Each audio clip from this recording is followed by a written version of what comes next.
The message came at 11:42 p.m. Daniel had just finished loading the dishwasher. He'd rinsed her half-empty wine glass without thinking, still running on auto after 20 years of habits, until his phone buzzed on the counter, lighting up with those 5 words that atomized his routine life. "Just married my coworker. You're pathetic." For a full second, Daniel stood frozen. Not shocked, not sad, not angry, just still. The way he used to get in the Navy when someone yelled, "Man overboard," and everything around him blurred except the cold clarity of what needed to happen next. No emojis, no typos. Her signature punctuation, perfect. That's what made it real. The dog's water bowl was still half full. Her beige cardigan was still draped over the dining chair. The fridge still had her almond milk and overpriced kombucha. But her? She was gone. Gone to Miami with a man named Jake. If the rumors were right, the HR guy from her hospital, the one who smirked through their last Christmas party and called Daniel vintage. Listen, quick break. We set a goal to hit 10K subscribers. So tap subscribe if you're liking these wild stories of betrayal. Now let's get back to the madness. The message blinked on his screen. He didn't read it twice. Didn't call her. Didn't reply with question marks or a why or a sad emoji. He didn't even feel his heart rate spike. Instead, he walked to the kitchen drawer, pulled out the legal pad he kept near the coupons, and clicked his old Parker pen. At the top, he wrote one word. Exit. Then beneath it, a numbered list started forming in his clean, military-style print. Freeze joint accounts. Cancel her credit cards. Change the house locks. Pull security footage, garage cam. Email Tom, attorney. Backup laptop files. Empty storage unit. Contact Rachel, her daughter. Secure garage titles. Locate prenup. Each item sharpened his mind further. No rage. No pacing. Just cold execution. He walked to the garage, opened the safe behind the shelf of motor oil, and flipped through the fireproof envelope folders. Labeled. Dated. Indexed. He pulled out the marriage documents. Tax returns. And there it was, the prenuptial agreement they'd signed in 2004 after one of her self-reinvention phases. Trust is sexy, she'd said back then. Then you'll love this clause, Daniel had replied, sliding the papers toward her. The clause? Infidelity triggers asset reversion. No alimony. No claim to non-joint property.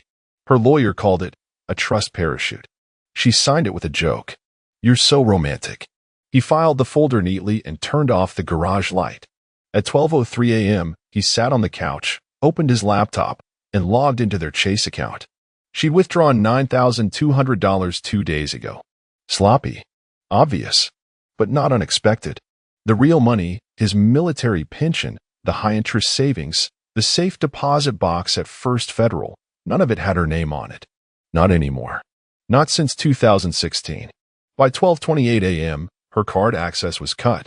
By 12:41 a.m., her phone was removed from the house alarm app. By 12:55 a.m., the garage code was reset. When he stood again, the room felt colder, not because the temperature had dropped, but because something final had clicked into place. He looked at the photo on the fireplace mantel, their trip to Sedona. Her head on his shoulder.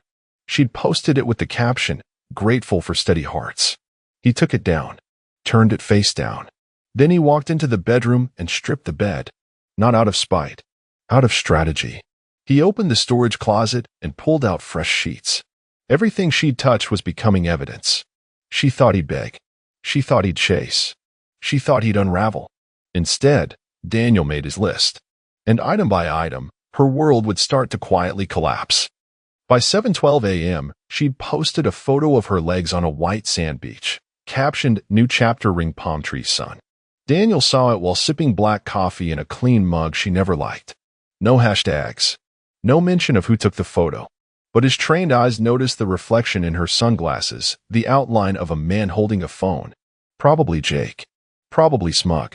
Probably already digging into what he thought was their money. Daniel smiled. He opened his laptop again. By now, her Delta flight confirmation, hotel bookings, and Uber receipts were piling into their shared email folder, her mistake. She never thought to change the login. In her mind, he was already discarded. Ancient history. But the past wasn't dead. It had claws. And Daniel was sharpening them. At 8:46 a.m., the Chase rep confirmed, All joint accounts closed. Remaining balances transferred to his private account, the one she once mocked as your rainy day bunker. Then came the credit cards. 2 Amex cards canceled. 1 MasterCard, the one she used for spa trips and boutique wine subscriptions, instantly terminated. He left just 1 card active, with a $250 limit. Not out of mercy. For effect. He logged into utilities next. Gas, electric, internet, water. Everything she used but never paid for. All bills were routed to new accounts under his sole name. Access locked down. Then he changed the passwords to streaming services, one by one. Netflix, Hulu, HBO. Not because they mattered. Because control matters. By noon, the home alarm company confirmed. Her phone no longer had access. The doorbell camera no longer pinged her. Her digital key? Disabled. Daniel stood in the entryway, looking at the keypad she always fumbled with. Reset it. Then walked to the garage. Reset that too. At 12:38 p.m., the locksmith arrived. A quiet guy named Terry who didn't ask questions when Daniel handed him the checklist and pointed to every door. By 1:20 p.m., every lock in the house clicked differently. Every door, every gate, every point of entry was now his alone. While Terry worked, Daniel boxed up her things. Not all of it. Only the essentials. Just enough to look respectful if the cops showed up. 1 suitcase, 1 carry-on, and a floral overnight bag. No jewelry, no laptop, no sentimental trinkets. He left those untouched. He wasn't stupid. Sentiment turns into ammunition in court. He placed the bags neatly in the garage, by the door she used to leave ajar every morning. Then he sat down and opened the bank app again. She tried to withdraw $200 at 3:11 p.m. Eastern. Denied. Then $40. Denied. Then $1. Denied. A text pinged his phone 5 minutes later. From her. Are you messing with the accounts? He didn't reply. She followed with, I'm stranded. What the hell are you doing? Daniel stared at the screen. Imagined her in a sundress, standing on a hotel balcony, confused as her plastic got declined. Jake in the background, pretending to be chill while his own wallet stayed safely zipped. Then he typed 1 word. Budgeting. And hit send. 3 dots appeared, then disappeared. He watched as the silence took root. Not panic yet, but the tremor before it. The kind he used to feel under his boots just before the deck shifted in a storm. She thought betrayal was an instant switch. Daniel knew better. Retaliation was a system, and his was just getting warmed up. The photo came from Lorraine. Not directly, of course. That would require shame, and his wife had run out of that somewhere between yoga retreats and business networking mixers. But Lorraine, the neighbor who hosted wine nights and always accidentally overshared, had forwarded it to Susan, who forwarded it to Lisa, who finally sent it to Daniel with a 2-word message. You deserve better. He opened it without expectation. He was standing in the garage, sorting through the disaster she called sentimental storage, when his phone vibrated. It was a crisp, high-res photo. Sunset in the background. A beachfront setup that screamed Pinterest threw up on a credit card. And there she was, smiling, barefoot in a white linen dress, ankle bracelet glinting in the sand, holding up a document with her freshly painted nails, a Florida marriage license. Beside her, in rolled-up scrub pants and a smug half-smile, stood Jake Lambert. Daniel knew that face. The hospital HR rep with the slim-fit shirts, rehearsed charm, and a voice like someone always just about to tell a punchline. Jake had once cornered Daniel at a charity auction and said, Man, she's one hell of a woman. How'd a guy like you lock that down? Daniel had smiled and said, Discipline. Jake laughed like it was a joke. Now Jake was in his spot, grinning, holding what he thought was a trophy.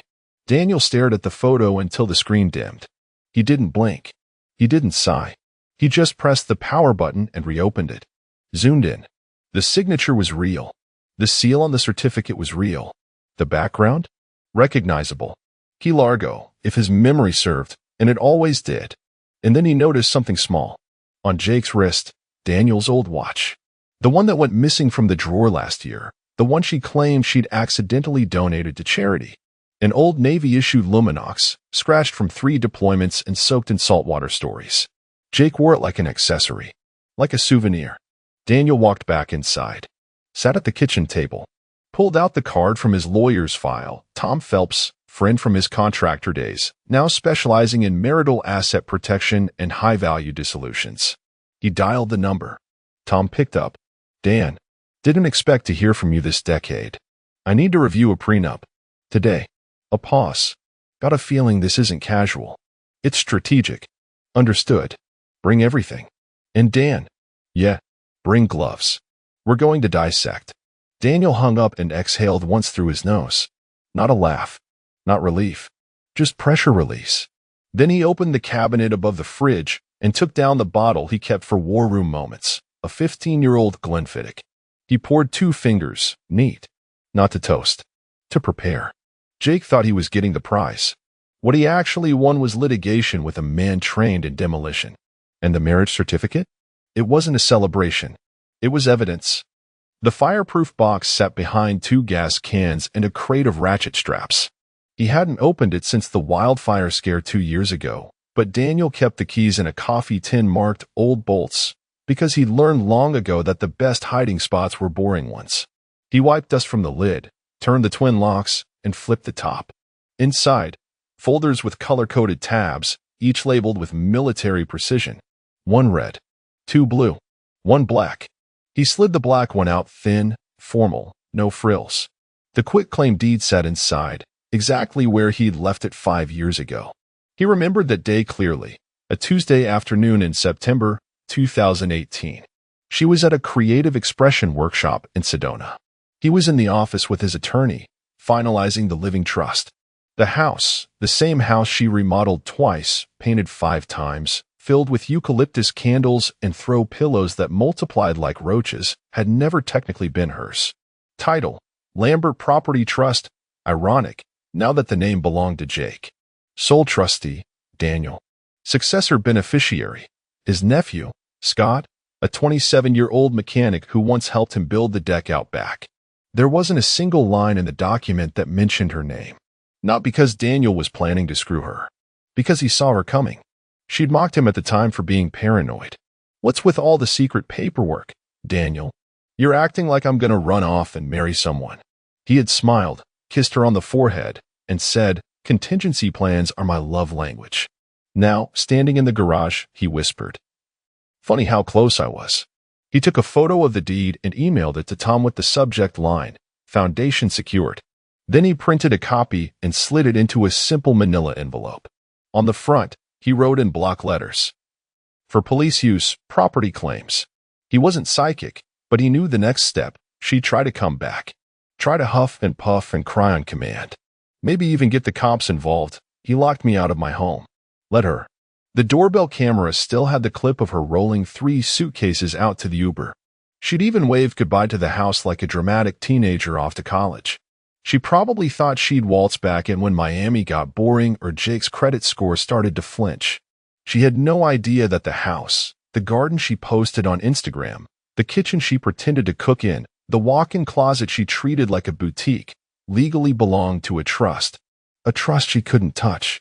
By 3:40 p.m., Daniel called a notary to come to the house and confirm the current structure of ownership, just in case. At 4:05 p.m., he updated the trust's digital records with timestamped entries. At 4:40 p.m., he placed her old house key into a Ziploc bag, labeled it, and dropped it into the fireproof box. Not sentimental, just thorough. When the phone rang at 5:03 p.m., it was a number he didn't recognize. Miami area code. He answered. You're a real piece of work, you know that? Her voice. Cold but cracked. Daniel didn't respond. Canceling my cards? Changing the locks? What the hell is wrong with you?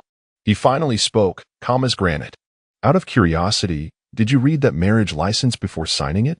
She scoffed. What does that is? Because when you did, he interrupted, you formally abandoned this residence. Legally and voluntarily. That's going to matter tomorrow. She went quiet. Then came the hiss. You can't do this. This house is not yours, he said flatly. Not on paper. Not in court. Not anymore. Click.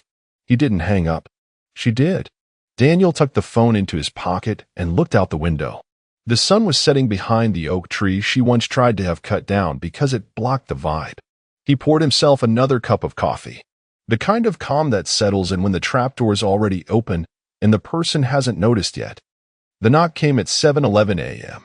Not the kind of polite knock you give a neighbor, the kind that hits like a warrant, meant to rattle glass and backbone. Daniel didn't flinch. He was already dressed. Collared shirt, khakis, socks even. He'd been waiting since 5:30, nursing one black coffee and a well-earned silence. He opened the door slow, deliberate. Two officers stood on the porch, mid-40s, calm, one holding a notepad, the other scanning the perimeter like a man who's seen too many domestic disputes before breakfast. "Morning, sir," the taller one said. "You Daniel Harker?" "Yes. Your wife called us from Miami International. She claims you locked her out of the residence, discarded her belongings, and she's concerned there may be threats to her safety if she returns." Daniel blinked once, then calmly stepped aside. "You're welcome to come in." They entered cautiously, out of habit more than suspicion. Daniel gestured to the dining table, where a neat folder sat open, not for them specifically, but because he'd already predicted this step 2 days ago. "I anticipated she might do this," he said, voice flat. "Here's the property deed. It's a trust. I'm the sole trustee. House was never jointly owned." The officer with the notepad leaned in, scanning the notarized quitclaim deed. The seal was real. So was the timestamp. She said this was her home for 20 years. It was a place she lived, not a place she owned. Daniel clicked his remote and turned the TV on, pulled up the security cam app, fast-forwarded to a timestamp from 4 nights ago. Footage showed her wheeling out 3 suitcases, laughing on the phone, flipping her sunglasses into her hair. A black sedan pulls up. She kisses the air in the direction of the house. Gets in. Leaves. He paused the video. As you can see, she wasn't forced out. That's her Uber confirmation. He handed them a printed copy from the joint email account. The younger officer raised an eyebrow. "You have all this ready already?" "She sent me a message. Told me she married someone else. I considered that a declaration of voluntary abandonment. She walked out and never intended to come back until her honeymoon budget hit a wall." The second officer tilted his head. "You say she married someone else?" Daniel opened another envelope. Inside was a printed copy of the marriage certificate photo, pulled from her friend's Facebook post before it was hastily deleted. "Jake Lambert," Daniel said. "Hospital HR, known associate." "The watch he's wearing in that photo?" "Mine. The one she said she gave to Goodwill." The two cops exchanged a quick glance, the kind that silently said, "Yep, we're dealing with someone who thought this through." Daniel slid one last document across the table. Voluntary departure letter. She signed it last week when she thought we were still amicable. Notarized, too. You'll find the phrase, "without coercion or duress," in the second paragraph. The room fell quiet. Just the low hum of the refrigerator kicking on. The taller officer exhaled. "Mr. Harker, I don't see any grounds here for trespassing claims or forced entry. You've documented everything, and frankly, we don't see this level of organization often." Daniel offered a small, exhausted smile. Old habit. They made their notes, declined coffee, and turned toward the door. "If she shows up here, do not engage," the younger one said. "Call us. And keep the cams rolling." Daniel nodded. Already set to cloud backup. As the cruiser pulled away, he stood on the porch a moment longer, watching the street quiet, calm, suburban. The kind of silence people mistake for peace. But he knew better. This wasn't over. She'd come back. Not for love. For leverage. Too bad she brought a honeymoon to a chess match. The call came just after lunch. Daniel was outside trimming the rose bushes. The same ones his wife insisted were too old-fashioned for the front yard, but never once lifted a finger to care for. He found a rhythm in it. Clip, toss. Clip, toss. Control in small doses. His phone buzzed in his shirt pocket. Rachel. Not a number he expected today. Not after what her mother had just pulled. He let it ring twice before answering. "Hey, sweetheart." Silence. A beat. 2. Then, "Are you okay?" That caught him off guard. For all the cold between them in recent years, Rachel's voice still had that little girl shakiness when she was worried. "I'm steady," he said. "You." "Mom's at the airport, crying in the Starbucks bathroom." Daniel exhaled slowly through his nose. "Let me guess. Her cards don't work, her keys useless, and the police wouldn't play rescue dog. She said you're destroying her life." He paused. Not angry. Not hurt. Just disappointed in the predictability. Rachel, he said quietly, she destroyed our marriage. I'm just finishing what she started. Another pause. This one heavier. I don't know what to believe anymore, she said, voice low. She told me you were controlling. That you used to spy on her, track her. That you drove her away. Daniel stared out at the street, one hand still gripping the pruning shears. He remembered all the times he'd driven Rachel to swim practice. The time she asked him to help her build a volcano for science class. Her prom photos, he'd taken them. He remembered waiting on the porch with her when her first boyfriend ghosted her. He hadn't tracked her mother. He protected them both from what was now obvious. Rachel, he said, careful but firm, she's rewriting the script because she needs a savior. You don't owe her that. Then silence again. But this time, it wasn't empty. It was the kind of pause that happens when someone's whole worldview starts to wobble. She married Jake Lambert, Daniel added. What? He didn't repeat it. Just let the statement hang like smoke in the air. Rachel whispered, I thought she hated that guy. She used to call him a parasite. Daniel didn't respond. He didn't need to. A soft, shaky inhale came from her end. Then, I saw the photo, she admitted. There it was. Confirmation. She knew. She'd probably seen it before calling. Probably stared at it the same way he had, searching her mother's face for something, anything, that explained how a person could burn 20 years like garbage and smile while doing it. You're not the villain, Rachel said. Daniel felt something shift. Not warmth. Not healing. Just alignment. Like the fog cleared for someone other than him. I never needed you to pick sides, he said. But I appreciate you calling. She didn't hang up right away. Neither did he. Finally, Rachel asked, what happens now? Daniel looked out over the trimmed hedge, the clean-cut lawn, the house standing silent and fortified behind him.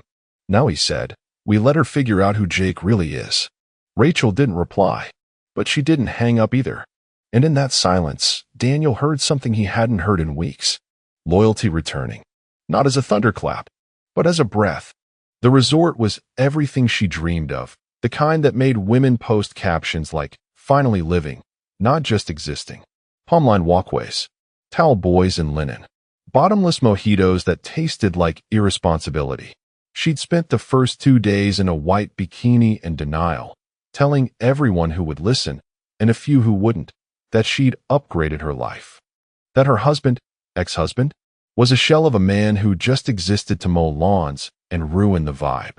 Jake soaked it up, cocky in his swim trunks, always glancing over the pool rim to see who was watching them kiss. On day 3, a man in a black polo shirt appeared near the concierge desk, clipboard in hand. Delivery for Mrs. Lambert. She beamed. She liked the sound of that. Took the envelope like it was a wedding card from the universe. Jake leaned in. What is it? Probably another spa gift from that influencer package, she said, opening it with a manicured nail. Then her smile stalled. The first word inside the envelope wasn't congratulations. It was notice. She read it again, then slower, then out loud, sort of, though her voice started to stutter. Jake took it from her hand.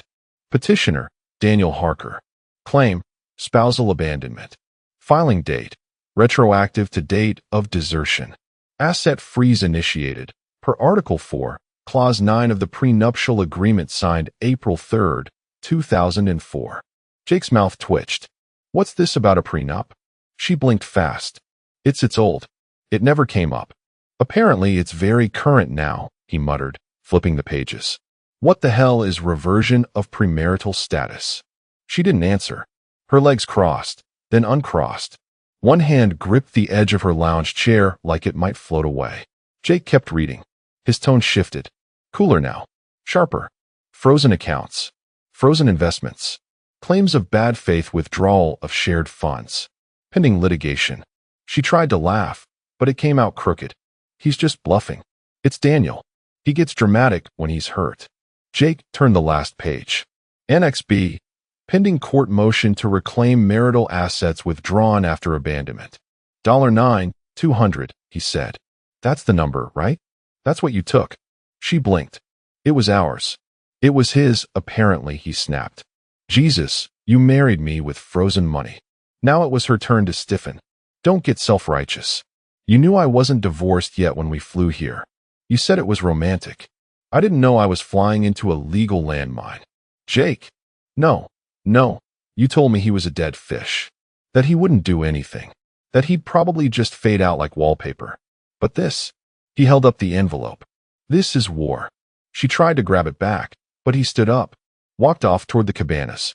She stayed frozen in her chair, surrounded by the sounds of clinking glasses, splashing kids, and one woman sobbing softly behind oversized sunglasses. 20 minutes later, her resort app wouldn't load her room charges. Her spa reservation was flagged pending verification.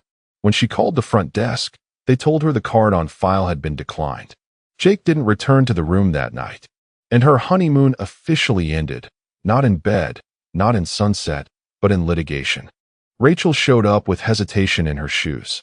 She parked halfway down the block, like she was sneaking into enemy territory. When she knocked, it was soft. Not timid. Exactly. More like someone who didn't know which version of the man would open the door. Daniel didn't make her wait. He pulled the door open and stepped aside without a word. She walked in like it was a museum. Familiar, but cold. I didn't come to pick sides, she said. I know. They sat outside in the backyard. Her favorite space as a teen, back when she still ran barefoot between the stepping stones and thought the world was solid. Now the patio chairs felt colder. The air, heavier. Daniel placed the old Toshiba laptop on the glass table. The casing was cracked at one corner, stickers peeling. He opened a folder on the desktop titled August Trip. Rachel flinched. That was the girls' retreat, right? Daniel didn't answer. He just double-clicked. The first clip was video.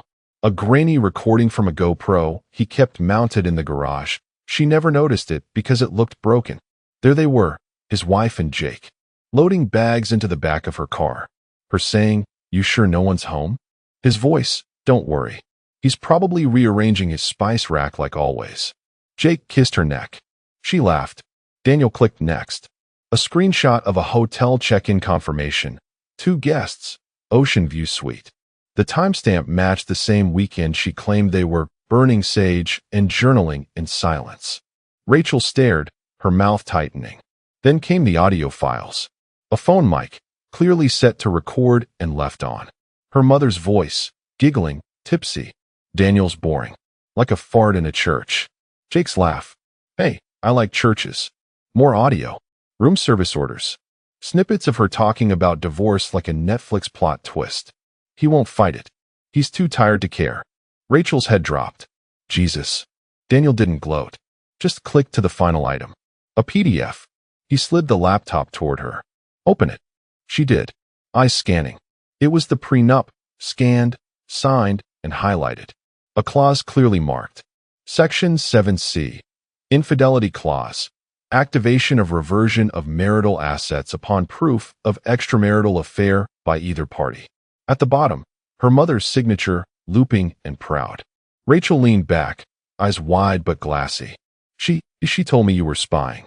That you didn't trust her. That you were obsessed. Daniel folded his hands. I trusted her. Enough to draft a plan for the day I'd be wrong. Rachel didn't speak. She stared at the laptop like it had slapped her. I didn't call you here to punish her, Daniel said. I called you here so you'd stop punishing yourself trying to figure out which of us is lying. Her voice cracked. I just wanted one parent not to be full of shit. Daniel nodded. Same. She looked at him for a long moment, then whispered. She said she'd come back. That maybe you'd forgive her. He laughed once, low, bitter. She's not coming back. Not to me. Maybe to the aftermath. Rachel wiped her cheek with her sleeve. What do you want from me?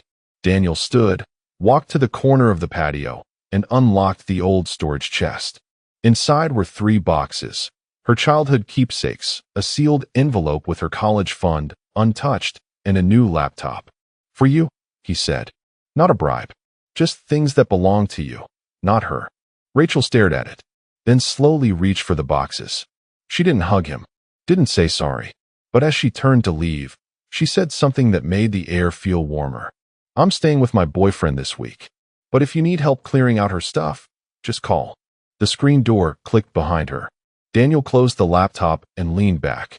For the first time since this began, he realized something worse than being betrayed. Being gaslit into thinking you imagined it. Now she knew. Now someone else knew. And that meant he wasn't alone anymore. Not legally, not emotionally, just armed. The Uber dropped her off just before midnight. The neighborhood looked the same. That quiet, clipped lawn, middle-class hum of nothingness that used to bore her to tears. Now it felt enormous, empty, like a gated reminder of everything she didn't own anymore. The driver popped the trunk. She pulled out one suitcase, scuffed from airport transfers and her tantrum at the rental kiosk earlier that day. Jake had left that morning. No fight, no tears, just a quiet, "I can't get involved in this," as he slipped out of the hotel room with his backpack and his rehearsed HR smile turned to stone. He left behind a mini shampoo bottle and the watch, Daniel's watch, which she found placed neatly on the nightstand. She stared at it for an hour before realizing it was over. Not just the honeymoon, the illusion. Now she stood in front of what she used to call her home. Pressed the code into the garage keypad. Nothing. Tried again. Still nothing. Took a deep breath, reached into her purse, pulled out the key. The moment it slid in, she already knew. The resistance. The mechanical snick of rejection. Daniel had changed the locks. She banged on the door. Once. Twice. The third time her knuckles actually stung. No movement. No footsteps. No voice telling her to calm down. She stepped back, pulling her coat tighter. The wind had that autumn edge to it, the kind that crept up sleeves and settled in bones. She dialed Rachel. Straight to voicemail. Tried again. Then texted. "Honey, I need to talk. He's locked me out. Please call me." No response. She paced the porch. Looked over at the driveway, empty. No car. Hers, well, the one she used, had been under Daniel's name, and he must have reclaimed it the second her name vanished from the insurance. She opened the mailbox. Empty. Except one thing. A laminated note taped to the inside wall. "This residence is secured under legal trust. Unauthorized entry will result in criminal trespass charges. DH. She backed up like it burned her. And then, movement. Upstairs. A light flicked on in the office window. She turned her head. Her heart stuttered. There he was. Daniel. Framed in the glass like a portrait. Still. Watching. Expression unreadable. She raised a hand. Then both. Then cried out. "Daniel. Please." No answer. She dropped her bag. Took a step forward. Sobs erupting in short, ugly gasps. The kind that don't come from sadness. They come from consequences. He didn't open the window. Didn't wave. Didn't speak. He just held her gaze for one more second, then reached to the side and shut the blinds. Everything went dark. She stood there another hour, sitting on her suitcase, waiting like the ending hadn't already been written. But the ending was written. In paperwork. In prenups. In video files and cold hard law. The woman who once laughed in his kitchen, who called him a relic, was now a ghost at her own doorstep. No key. No car. No daughter.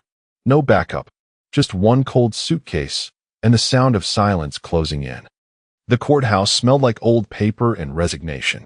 She hadn't worn makeup. Couldn't find the energy. Her reflection in the stainless steel elevator doors had startled her earlier, not for the age, but for the absence. No lipstick could fill that. The woman at the small claims window barely glanced up. Name. She whispered it. Still felt weird using Lambert, like wearing shoes that never fit. A moment later, the clerk handed her a thick manila envelope, stamped with the county seal. Red ink that bled authority. She stepped aside, sat on the edge of a bench beneath the buzzing fluorescent lights. There were posters behind her, warnings about fraud, pamphlets for legal aid, some dusty, know your rights signs no one had updated in years. With trembling fingers, she broke the seal. The first page, final judgment of dissolution of marriage. The first sentence hit like frostbite. Petitioner, Daniel Harker. Respondent, Amanda Harker, a.k.a. Lambert. She flipped through. Legal language blurred together, abandonment, bad faith asset withdrawal, irreconcilable betrayal. Page after page outlined what she already suspected but hadn't dared say out loud. No spousal support. No shared property. No post-separation earnings. No car. The document had teeth. Every paragraph was precise, brutal in its cleanliness. Then, near the back, a single page. Not standard court print. Handwritten. Slipped in like a final breath. One sentence in Daniel's sharp, mechanical handwriting. Marriages based on lies end in receipts. She stared at it. Blinked. tried to laugh. It got stuck in her throat. Her hands started to shake. Not because of what was written, but because of what it meant. He hadn't just moved on. He hadn't even looked back. No begging. No, what went wrong? Just a trail of calm execution and a name she no longer had claim to. She looked up, scanned the hallway, and for a split second she saw him. Or thought she did. Daniel. Standing near the exit, jacket over his arm, eyes unreadable. But when she blinked again, he was gone. Only the echo of footsteps remained. She sat there in the courthouse, holding a document that was once a life, now reduced to black ink and consequences. No appeal. No reunion. No, let's talk. Just a legally sealed ending, and the realization that revenge, when done right, doesn't yell. It simply walks away. She laughed out loud while I was pouring her wine. Not a polite chuckle. Not an absent-minded giggle. A full-bodied, throat open, teeth-baring laugh that made the couple at the next table glance over. She didn't even notice. She was too busy staring down at her phone like it was telling her the secret of life itself. We were 2 courses in salmon crudo and grilled artichokes, and she hadn't made eye contact with me once since we sat down. 10 years ago, we came to this place after our honeymoon. Back then, she wore heels that made her wobble on the boardwalk and a sundress I remember like it's etched into my retinas. She asked the waiter to take 3 pictures until she got the one where her hair wasn't doing that stupid curl thing. We laughed, ate too much, danced in the parking lot to a violinist who was packing up for the night. Tonight, she wore beige sneakers and Bluetooth AirPods until the appetizers hit the table. Didn't even bother to hide them. I watched her tap at the screen between bites of bruschetta like she was swiping through job applications instead of our anniversary dinner. Listen, quick break. We set a goal to hit 10K subscribers. So tap subscribe if you're liking these wild stories of betrayal. Now let's get back to the madness. The phone lit up again. She didn't bother to tilt it away. I saw the name. Nathaniel. Not N. Not a fake contact. Not work. Not Ashley. Just right there in size 12 font, bolded and unashamed. And here's the kicker. She looked up for half a second, as if realizing the timing of her laughter had been a little too on the nose, and said, "He always knew how to make me laugh." Then went right back to texting, chewing, smiling at whatever fresh little memory he was feeding her. I didn't flinch. Didn't blink. I just refilled her glass and stared out over the bay, where a single sailboat was drifting in with the tide. It was cold out. I could feel the draft coming in from the terrace doors behind me, but it suited the mood just fine. She asked if they still had that Cabernet she liked. The waiter said yes, they had 1 bottle left. She smiled like it was fate. I said nothing and nodded. While she admired the wine label and took a photo, of course she took a photo, she didn't notice I wasn't touching my glass.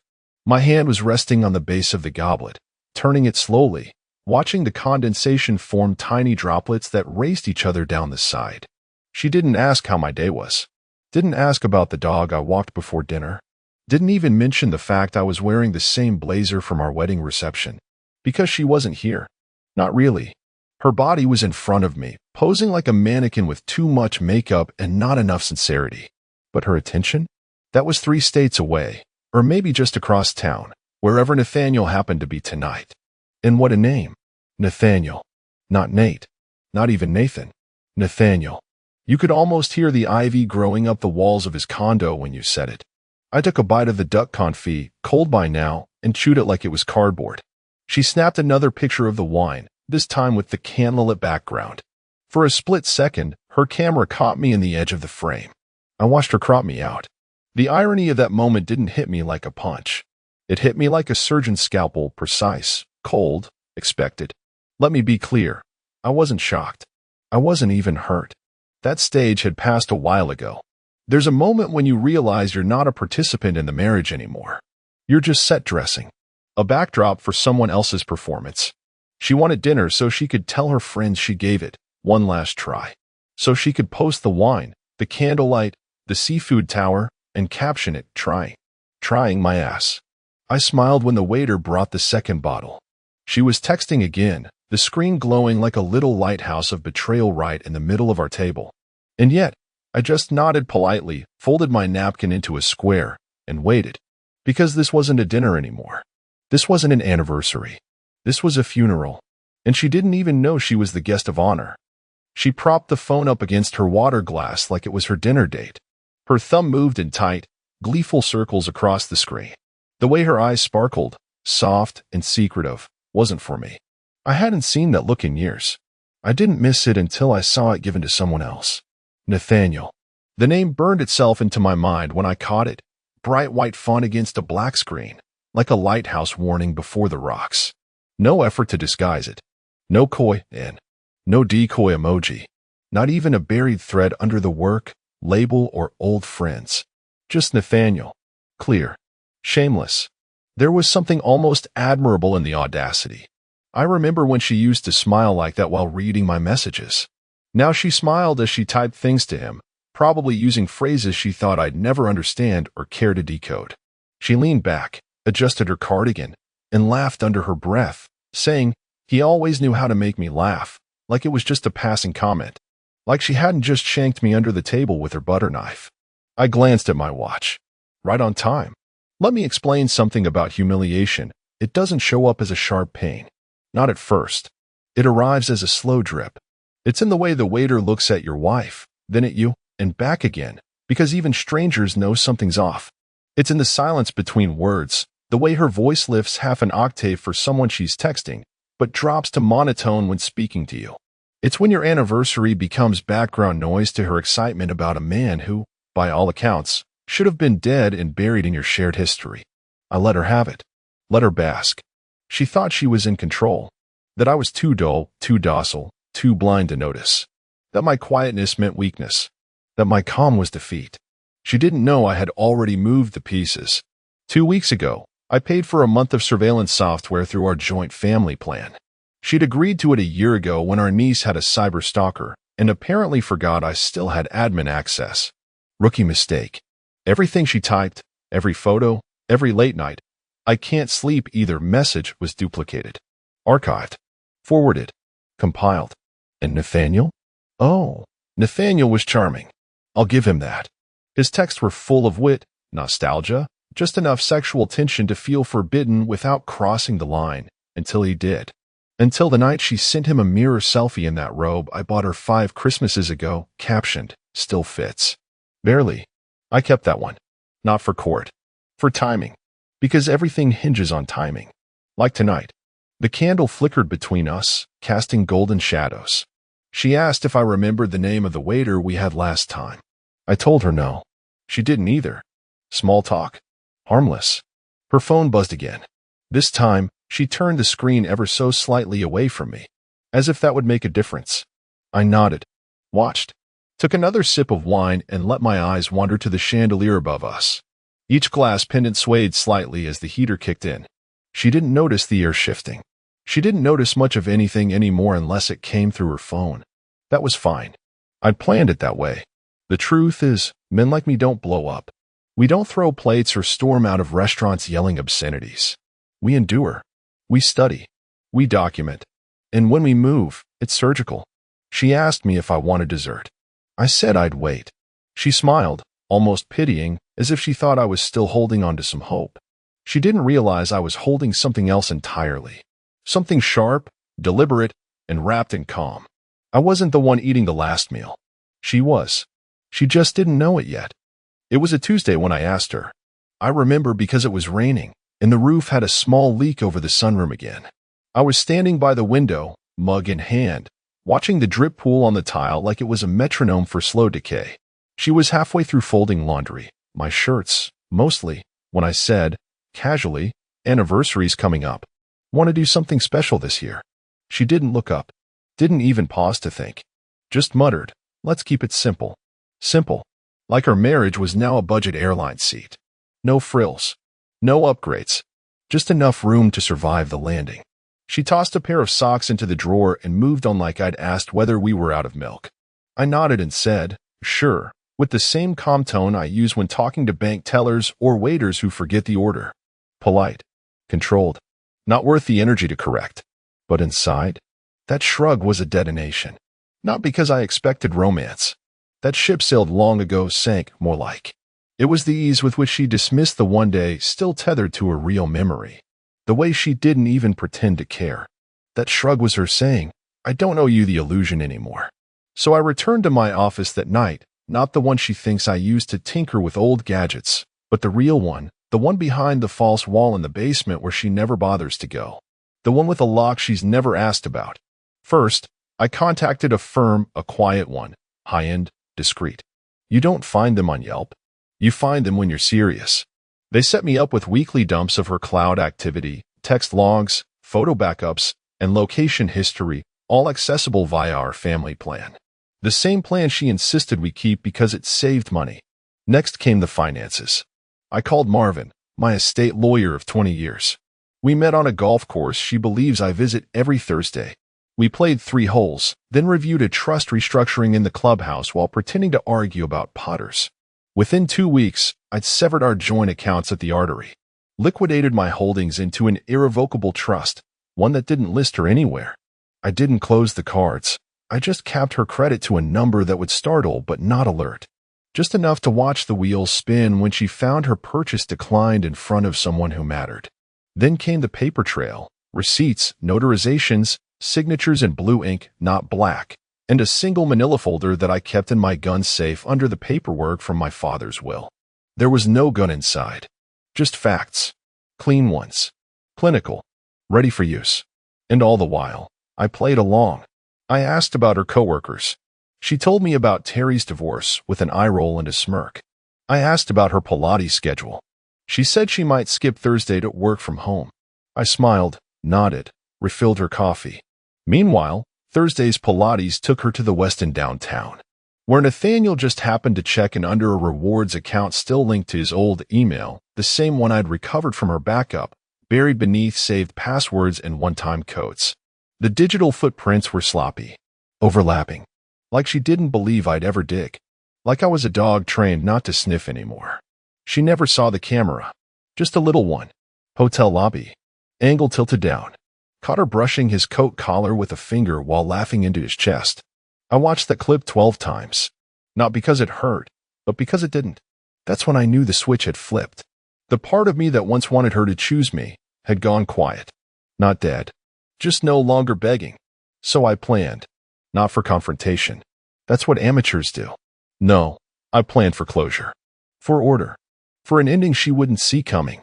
She thought I was golfing. I was loading every bullet I'd ever need. She was swirling her wine when she sent it, left hand holding the glass, right thumb dancing over the keyboard like she was composing a symphony of subtle cruelty. She didn't even look up. The smirk came first. That slow, lopsided twitch of the mouth she used to reserve for private jokes between us. Now it was for someone else. Someone who wasn't sitting across from her in a waterfront restaurant, wearing a pressed blazer and a dead expression. I watched her angle the phone just right and lift it slightly. Click. She'd taken a photo of me, refilling her wine. I could imagine how it looked. A soft focus image of a man doing what husbands are supposed to do. Serve, pour, accommodate, framed just low enough to cut off my face. I wasn't the subject. I was a prop. A sad little silhouette of the fool who still tries. Her phone buzzed twice in response. My pocket buzzed once.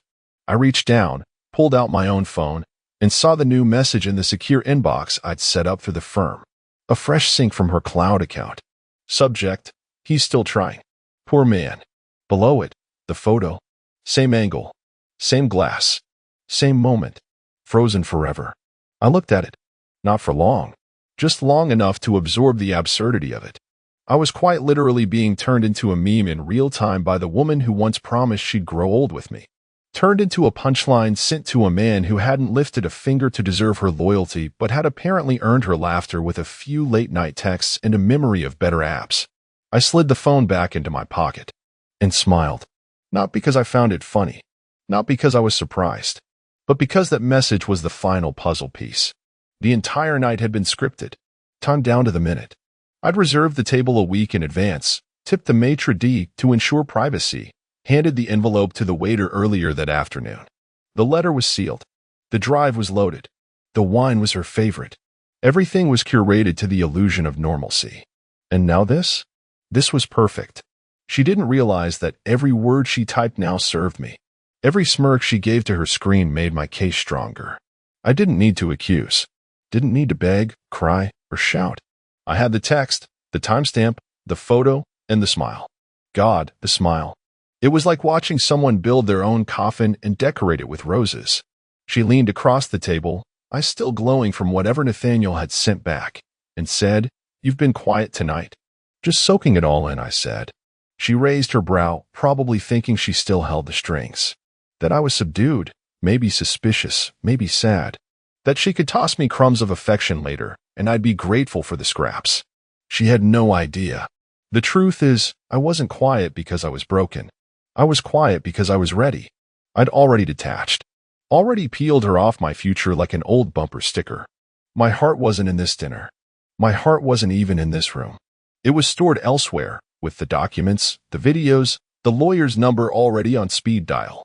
She glanced back at her phone one more time. Typed another message. Probably something clever. Maybe another photo. Maybe a little emoji to add salt to the wound. But there was no wound left to salt.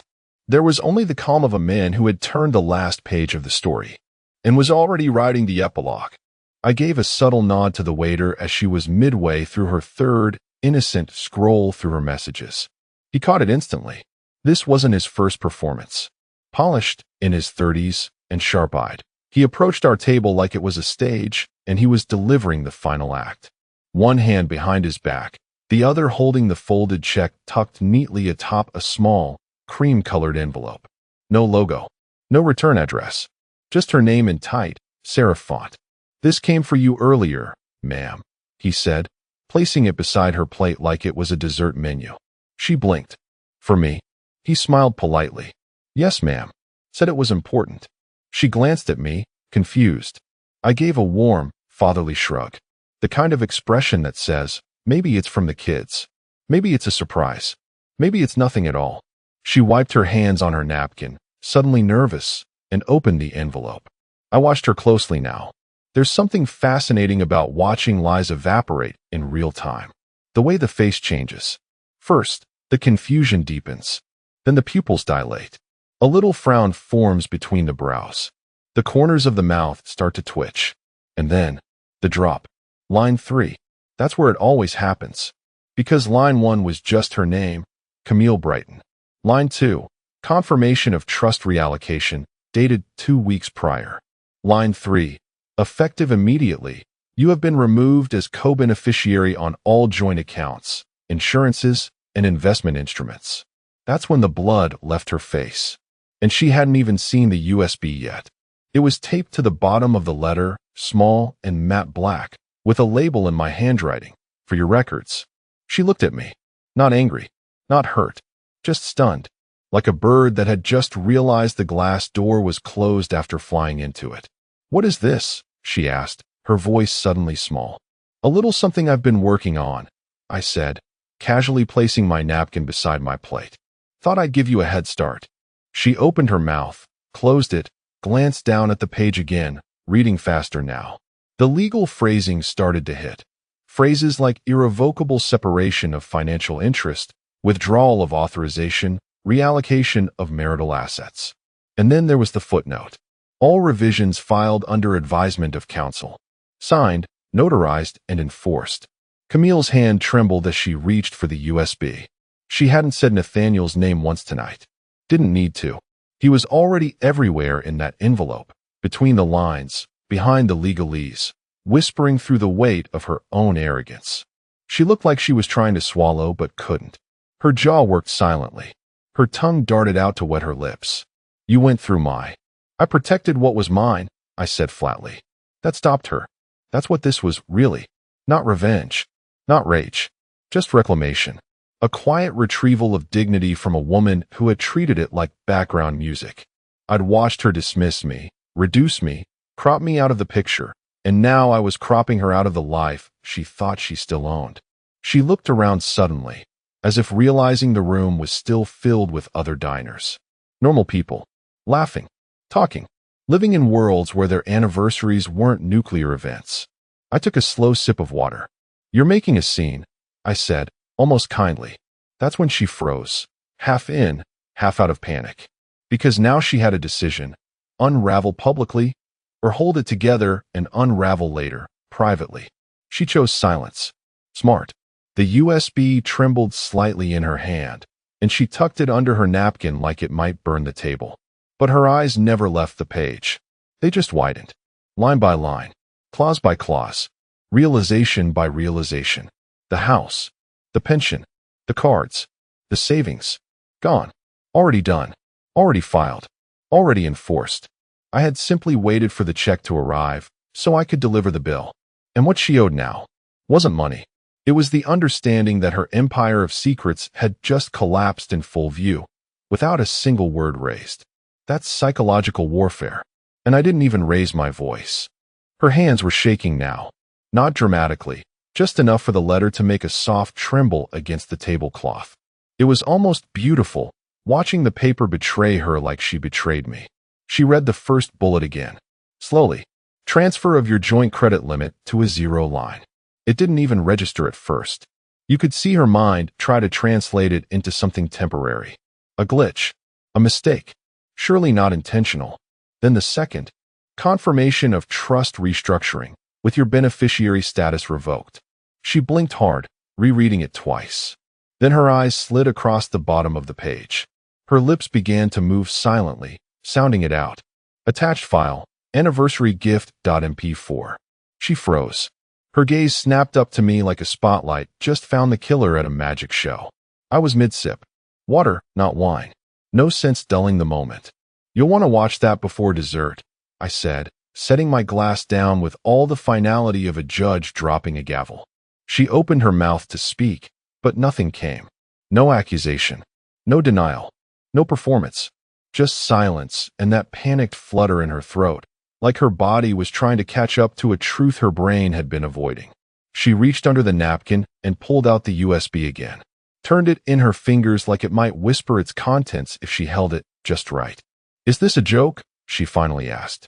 If it is, I said, you wrote the punchline. The color was draining from her cheeks now, fast.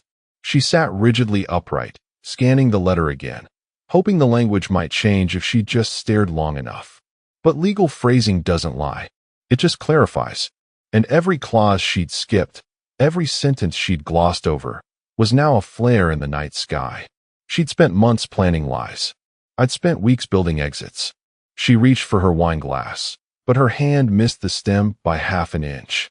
She corrected course and brought it to her lips, sipping as if the Cabernet could explain how her world just cracked open from the inside. She whispered something too soft to hear. Maybe a curse. Maybe a prayer. Maybe Nathaniel's name. I didn't care. I wasn't there for commentary. I was there for closure. She started, but trailed off. The arrogance was gone now. The tone had shifted. This wasn't the woman who flirted across the table with her ex an hour ago. This was someone else. Someone cornered. I'm curious what you'll think of the ending, I added, casually dabbing my mouth with a napkin. It took me a while to get the music right. She stared, so I leaned in just slightly and added, soundtrack's important, especially for the moment you watch yourself lie. That landed. Her jaw clenched. Her breath shallowed. Her pupils dilated, the panic setting in properly now. Not from the money, not from the accounts, but from the phrase anniversary gift.mp4. Because somewhere deep inside, she knew what it was. She knew Nathaniel's name wasn't buried as deep as she thought. She knew those hotel rooms had lobby cameras.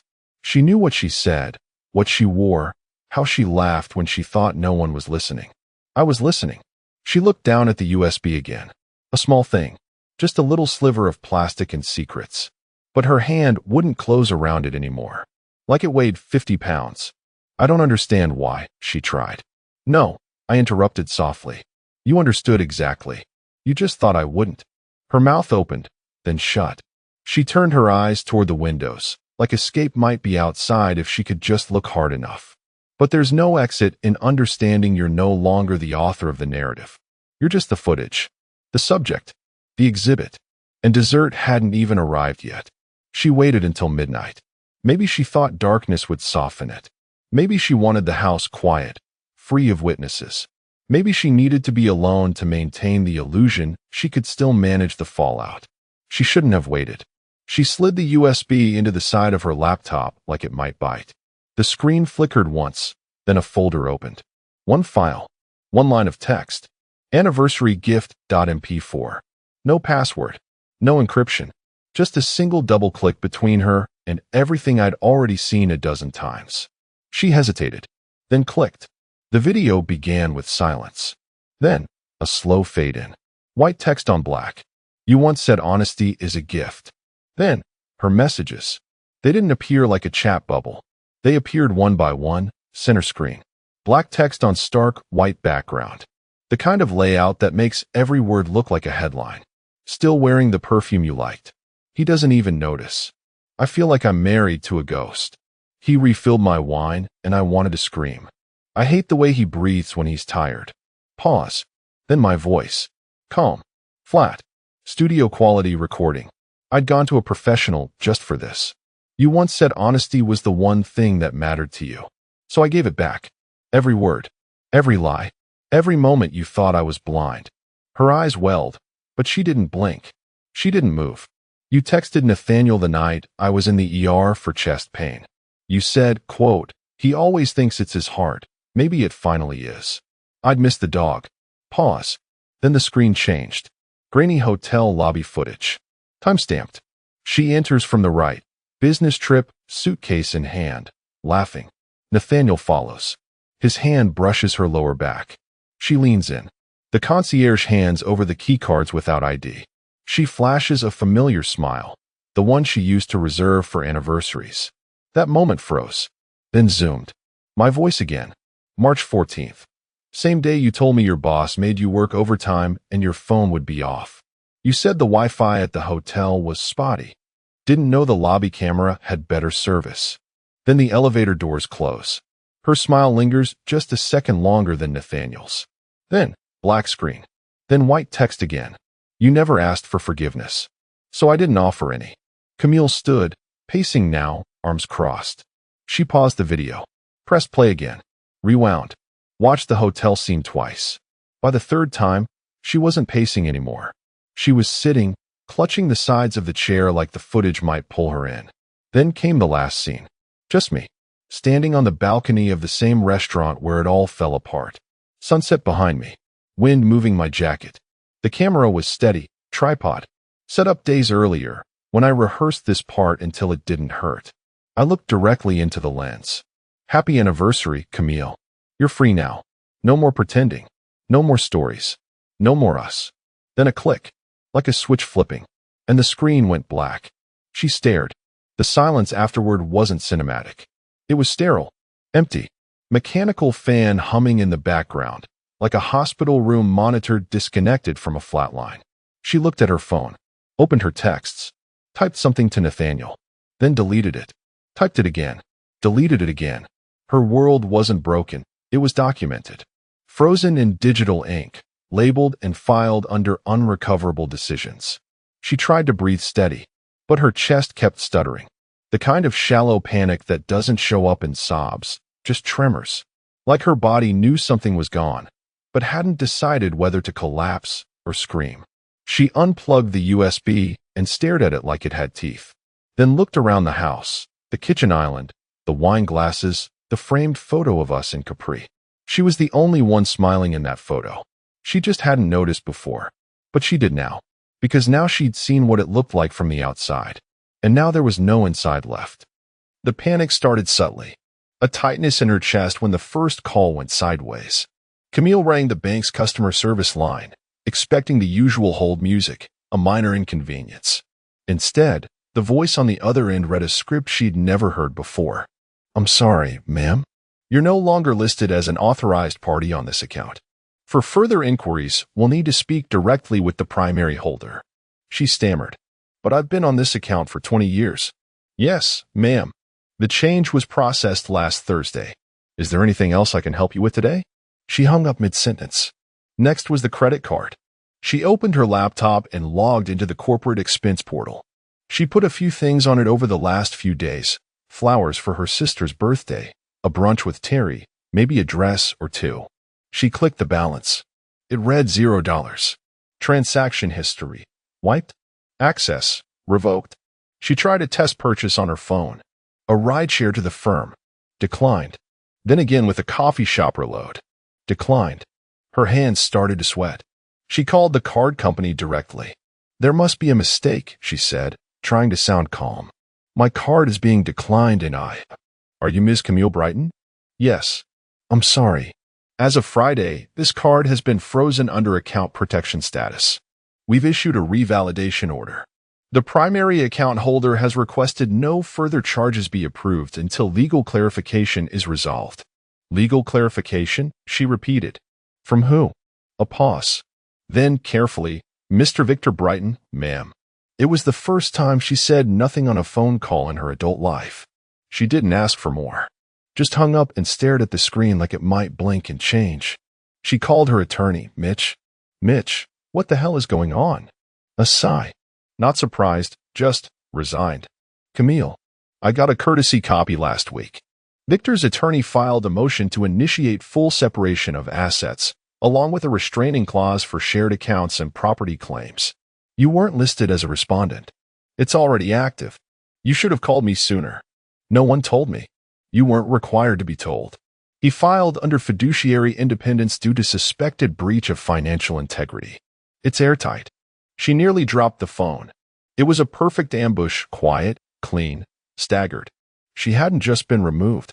She'd been erased. Still clinging to denial, she grabbed her bag and drove to the house. Their house. The one with the stone walkway she picked out herself. The one with her succulents by the front steps and the wind chimes she claimed were too boho, but kept anyway. She parked fast. Left the car half on the curb. Slammed the door. Rushed to the keypad by the garage. Typed the code. Red light. She tried again. Slower. Red. She stared at the numbers like maybe she'd fat-fingered it, like the code might still remember her. One more time. Red. The lock blinked 3 times. Then shut down. She ran to the front door, rattled the knob, rang the bell, banged on the wood. Nothing. She pulled out her phone and opened the security app. Blank screen. No devices found. She tried to log into the joint home account. Denied. She called the realtor friend who helped them close. Maybe there was a record. Maybe. Camille, you're not on the deed anymore, the friend said gently. Title transfer was filed last Friday. Trust name only. It's locked. No, she whispered. That's not possible. I'm looking at the record now. It's notarized. I can send you a copy if you'd like. Camille didn't respond. The line went quiet. Eventually, the agent said, I'm sorry, and hung up. She sat down on the front steps, her own front steps, like a stranger visiting a museum exhibit of her past. Even the neighbors were different now. A young couple walked by with a stroller, nodding politely. They didn't know her. Didn't wave. Didn't pause. The wind chimes rattled once, mockingly. Inside, through the frosted window, she could just barely make out the silhouette of the hallway table. The one where she kept holiday cards and Victor's cufflinks. Now empty. No trace of her. No sound. No warmth. Just a house that had already exhaled her presence. She wasn't locked out. She was excluded. Legally. Financially. Emotionally. Her exile had already begun. And the door? It hadn't just shut. It had vanished behind her. She texted first. One line. No punctuation. Can we talk? I stared at it for almost a minute. Not because I didn't know the answer, but because I wanted to feel nothing before I gave it. I replied, Wednesday, 10 a.m. Franklin and Elm. Same place we met. She didn't argue. When I got there, the place hadn't changed. Same brick walls, same creaky door, same chalkboard specials that hadn't been updated in a decade. 25 years ago, she'd sat at the corner table by the window, flipping through a psychology textbook and drinking an absurdly sweet hazelnut latte. She spilled it on her notes. I handed her a napkin. She smiled. I stayed. Today, I picked the same table. Alone. Ordered a black coffee. No sugar. No cream. Just heat and clarity. She arrived 13 minutes late. No makeup. Red-eyed. Hair tied in a loose knot that screamed I didn't sleep, and I didn't care who saw it. Good. Let her feel something real. She hesitated before sitting, as if unsure the chair still belonged to her. It didn't. I didn't stand. I didn't smile. I didn't ask how she was. She sat slowly, avoiding my eyes. I never wanted this, she said quietly, barely above the hum of the espresso machine behind us. I stirred my coffee slowly, letting the spoon hit the sides of the cup with deliberate rhythm. I know, I said. You wanted someone else, and now you're free to chase that. That stopped her. There was no anger in my voice. No edge. Just a flat calm that hit harder than any insult could. Like the moment after the car crash, when you're alive, but the silence tells you everything is already over. She looked down at her hands. No rings now. No bracelets. Just a wrist still tanned where her watch used to be. Victor, please. I stood before she could finish, reached into my coat pocket and placed the manila folder gently on the table between us. She looked at it like it might explode. It's all there, I said. Signed. Notarized. Filed. Her lips parted. But the lawyer said. No alimony, I interrupted. No assets. No appeals. You'll find Clause 7 particularly useful. It clarifies your lack of entitlement to retroactive claims. Oh, and there's a non-disparagement clause. So Nathaniel better keep his little Reddit account to himself. That hit harder than the folder. She flushed. Not from shame. From exposure. You followed. I documented. I corrected. Big difference. She reached for the folder with trembling fingers. Flipped it open. I watched her eyes dart over the lines. The real horror of legal finality doesn't come in big red stamps. It comes in the calm language of irrevocable things. I didn't think you'd, she whispered. Be capable? I said, finishing her sentence for her. That was always your problem? You mistook silence for surrender. Her jaw tightened.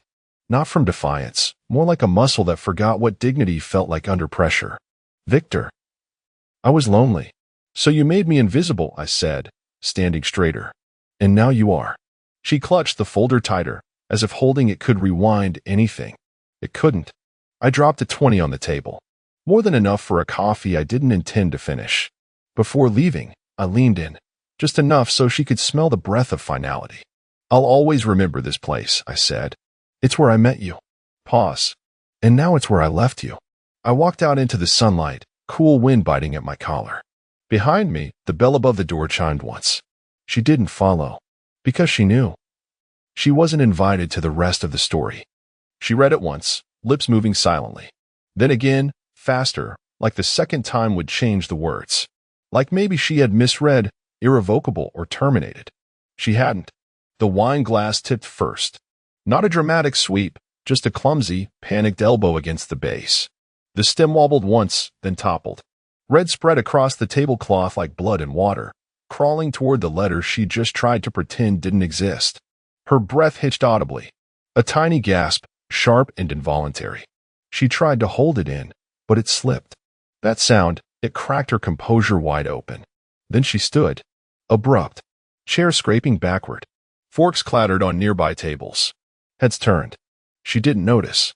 She clutched the letter, the USB still gripped in her palm like a lifeline, and stumbled toward the exit like a woman fleeing a fire. Her heels, low, practical, the kind she once mocked, clacked too loud against the hardwood floor. Her hand pressed to her mouth. But the expression? Not tears. Not rage. It was something worse. Recognition. The kind of stunned, white-hot realization that everything she'd orchestrated had been done inside a house made of glass, and I had filmed every crack. She never looked back. Didn't stop to apologize. Didn't wave. Didn't even try to salvage the illusion of dignity. She just ran. Out the doors, past the hostess, through the amber lighting of a restaurant full of people pretending not to watch. I didn't turn. I didn't gloat. I just watched her reflection flicker in the window opposite me. The faint silhouette of panic and motion, distorted by glass and candlelight. Then the waiter returned. Young guy. Polite. Sharp enough to know something heavy had just happened, but trained enough not to ask. He stood quietly, eyes flicking to the spilled wine, the trembling napkin, the empty chair. Would you like anything else, sir? He asked softly. I glanced once at the door. The air still swirled faintly where she had been. The candle by her plate was flickering more now, as if it knew it had outlived its purpose. Then I looked back at him. Now, I said with a calm so complete it felt like exhaling stone, I'll take dessert. He nodded and vanished. I leaned back, let the sounds of the restaurant rise again, laughter from the booth near the bar, forks tapping china, a piano track looping something soft and ironically romantic. I lifted my own wine glass, still full, and took a slow, steady sip. It tasted better now, not because it had aged, but because I had. You'll leave with nothing.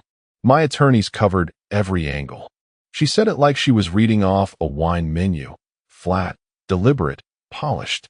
We were seated at La Cindra, the kind of overpriced downtown place she always insisted made her feel civilized, as if cloth napkins and tiny $48 lamb racks made up for 2 decades of acid erosion between us. I didn't flinch, just set my glass down, half-full Cabernet, her favorite bottle, not mine. I never cared for the pomp, but I showed up. She wanted this meeting, said it was important and cleaner than court. She had her hair blown out. I noticed that first. Not for me. For image. For power. Her lawyer, some greasy-smiled pit viper in a silk tie, sat beside her like a well-trained Doberman waiting for his cue. In front of me, a folder. Cream-colored, thick paper. No words yet. Just there. Like a loaded pistol between us. Then she leaned in, folding her manicured hands over the folder, elbows on the white tablecloth. You'll leave with nothing. She didn't blink. Didn't hesitate. No tremble. No guilt. Just pure, distilled certainty. 18 years, gone in 8 syllables. My attorneys covered every angle. That's when I realized this wasn't a conversation. It was a performance. Her final monologue in a play I didn't know I was cast in. I wasn't meant to speak. I was meant to absorb the lines and bow out quietly, with dignity. Maybe give her a trophy for best lead in a midlife crisis. I looked at her. Not just looked, studied.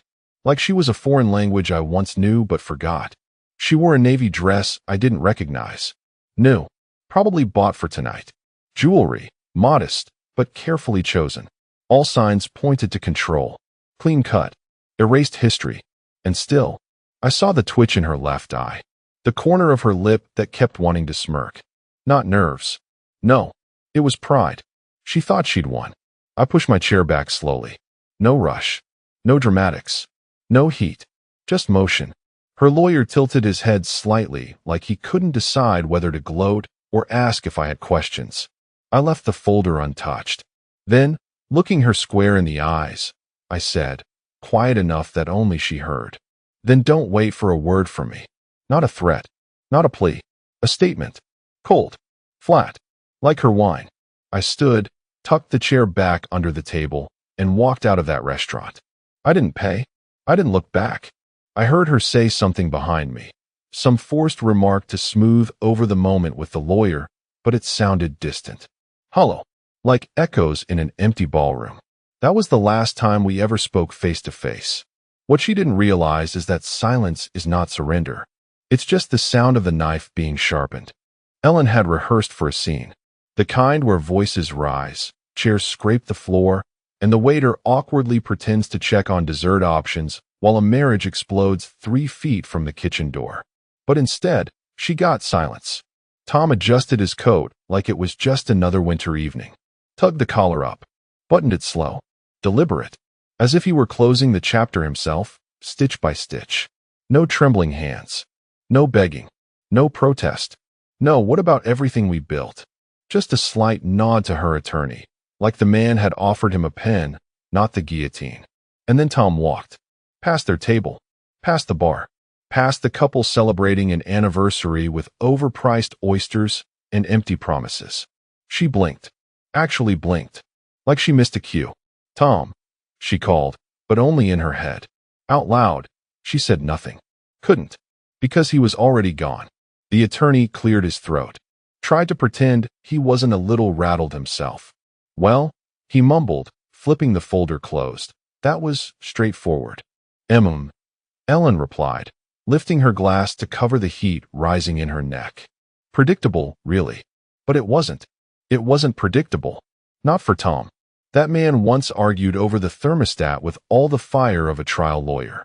He once stood in the rain for 2 hours in Milwaukee because she'd thrown his keys in the bushes during a fight, and he refused to go inside without them. The man had pride, edge, resistance. Tonight? Nothing. Not a word. Not even a glance back. That rattled her. But she wouldn't admit it.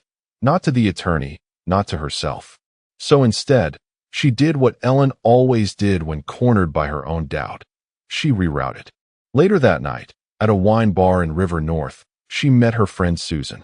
The kind of friend who only listened if the story involved a scandal, designer shoes, or both? Well, Susan asked, sipping her second rose. Ellen gave a smirk that was more bark than bite. He didn't even try, just walked out like some monk. Like I wasn't worth the drama. Susan laughed. You sure he's not just in shock? Ellen shrugged. Please. Tom's not capable of strategy. He's a fixer. Always was. If he hasn't called by Monday, I'll eat my Birkin. But Ellen didn't know the version of Tom that left that restaurant. That version didn't drive home. He didn't cry. He didn't drink. He didn't call his brother or his buddy Greg to vent. He drove to a storage unit on Ashland Avenue, where, 4 months prior, he'd quietly packed away every photograph, tool, document, and keepsake worth preserving. Labeled, boxed, inventoried. The night she thought she'd cracked him open, she hadn't realized he'd already boarded up the house from the inside. Tom wasn't in shock. He was already gone. And Ellen? She'd just insulted the man who now had absolutely nothing to lose. 2 days after the dinner, Tom stood in front of a Wells Fargo ATM and stared at the balance. Not because he didn't know what was in there, but because it was the last time that number would ever exist in one place. He didn't blink. He just slid the card back in his wallet and walked to his car. A 2009 Ford Explorer. Paid in full. No GPS tracking. No Bluetooth. Just 4 wheels and steel. Like the man himself, simple, durable, overlooked. By Thursday, the joint account was drained, legally. His half. Right down the middle, as per Illinois law. He didn't take a penny more. But what he did take was what she didn't know about. Tom had started preparing long before the wine hit the white tablecloth that night. He'd seen the cracks in Ellen before she ever filed her nails sharp enough to draw blood. The growing number of weekends with the girls, the sudden obsession with spin classes, and, of course, the locked iPad she once left open by accident. A name. A string of heart emojis. A hotel reservation in Nashville booked during the same weekend she was with her sister in Indianapolis. He never confronted her. He observed, measured, counted exits, and he quietly started playing his own long game. The first move was with the savings. He wired a chunk of it through an online currency broker into a Belizean bank 2 months before the dinner. Legitimate, documented, and tied to a dormant LLC he'd opened a decade earlier during a failed idea for solar tools. That company still existed, just needed dusting off. The second move came when he visited a man named Miles Brucker, his old college roommate turned corporate attorney who now specialized in asset shielding. Tom brought coffee. Miles brought a shell company based in the British Virgin Islands. Within 6 weeks, Tom's modest but promising stock portfolio, mostly green tech and medical devices, was transferred to that company. On paper, he no longer owned anything. The dividends still flowed, of course, just elsewhere. But the real prize? The patent. Back in 2011, Tom had filed a patent for a torque-modulated drill bit system, something that never caught on in the mainstream, but quietly got licensed in niche industrial circles. The royalties were small, barely noticeable, and for years they went into an old Fidelity account even he forgot about. Ellen never knew about the patent. Never cared. It wasn't sexy, but one of his former clients did care. Enough to buy the rights outright in cash, plus a back-end royalty agreement buried under layers of contract fog. The sale was executed through a third party. The account the funds landed in, off-grid, offshore, and not a single piece of paper tied it to Thomas Grant of Chicago, Illinois. He didn't even tell his sister. He didn't tell anyone. Because Tom understood something Ellen never did. Power doesn't shout. It doesn't plead or perform. It waits. It watches. It builds silently. Until one day it's standing where you thought there was only ruin. By the end of the third week post-dinner, Ellen had the house, the Audi, the antique furniture, and a smug sense of legal supremacy. Tom had his old Ford, a single duffel bag, and access to funds that no subpoena would ever sniff out. She thought she'd taken everything. She didn't know he'd already emptied the vault and replaced the gold with sand. And the best part? He didn't need revenge. Just a front row seat. 3 weeks after Tom walked out of that restaurant without a word, Ellen stood on the patio of their lakeside home, wrapped in a silk robe the color of freshly poured rose, holding a crystal flute of actual rose, surrounded by 32 people she only kind of liked, but very much wanted to impress. The banner above the terrace read "Fresh Starts" and "Fierce Women." The guest list?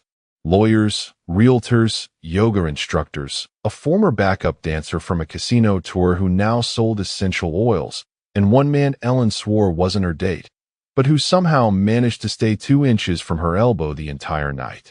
"He's finished," she whispered to that elbow clinger between sips of Perrier-Jouet. "Didn't even fight me on the house. Can you believe that?" The man nodded, clearly not understanding the layers of venom packed into those few words, but aware enough to chuckle. "Clean break," he said. "You're glowing." Of course she was glowing. A fresh round of Botox, a $9,000 wardrobe refresh from a stylist who only worked in transitional reinvention aesthetics, and just enough legal jargon to make her feel like she'd outsmarted a courtroom. That glow? It was arrogance in Finny highlighter. She floated between groups of guests like a politician at a fundraiser, collecting compliments instead of donations. "I love that you're reclaiming your space," one woman said, clicking a photo of Ellen against the backdrop of Lake Geneva's pink dusk. "Oh, I'm not just reclaiming it," Ellen purred. "I'm redesigning the whole damn thing." That quote made it to her Instagram later that night, right beneath a carousel of party photos captioned, "New chapter. New me. No more deadweight. Sparkles nail polish. Hashtag clean slate. Hashtag boss energy. Hashtag unapologetic." The comments poured in. "Yes, queen. Inspiration. He'll regret losing you. What a goddess. Fire, fire, fire."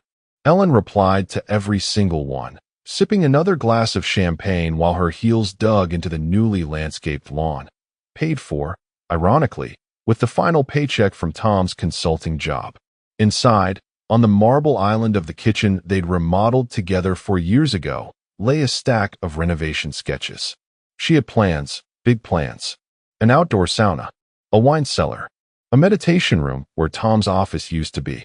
She'd already signed off on the demolition.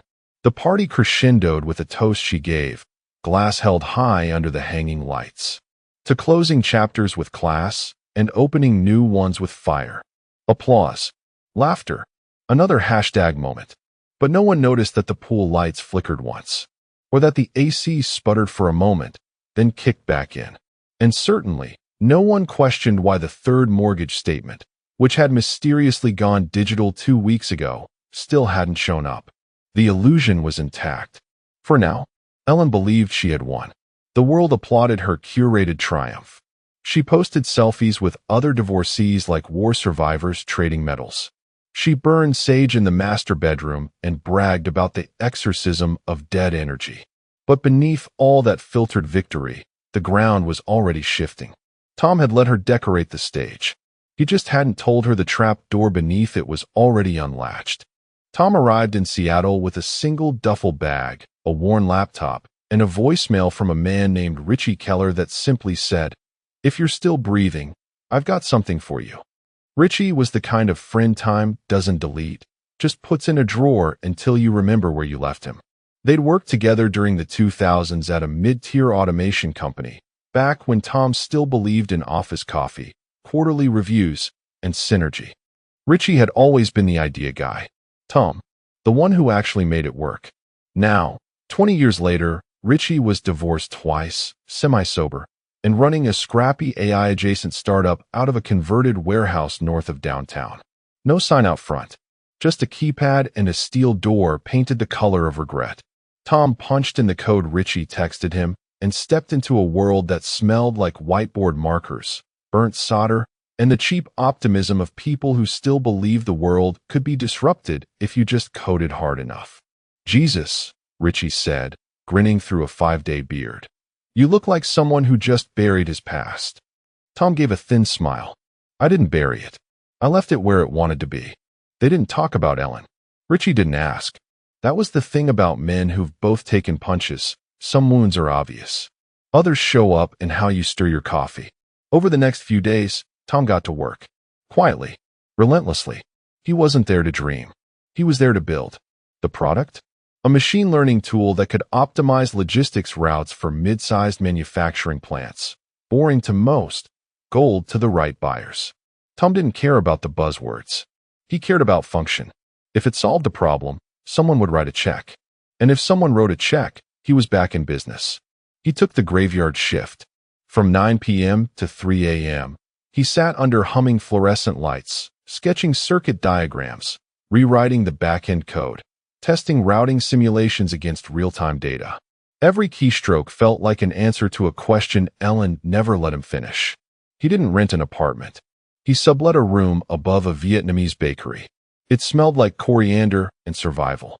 He lived off pho, strong coffee, and the kind of internal engine you only get after being told you're nothing. He registered no LLCs in his name. He signed on as a consultant under Richie's umbrella firm. Even the paper trail looked like someone else's. 3 months in, the prototype was live. 5 months in, they had a handshake deal with a logistics firm in Austin. By month 7, a regional distributor had offered low 6 figures just to license the framework. Richie called it a miracle. Tom didn't. He called it the consequence of being underestimated.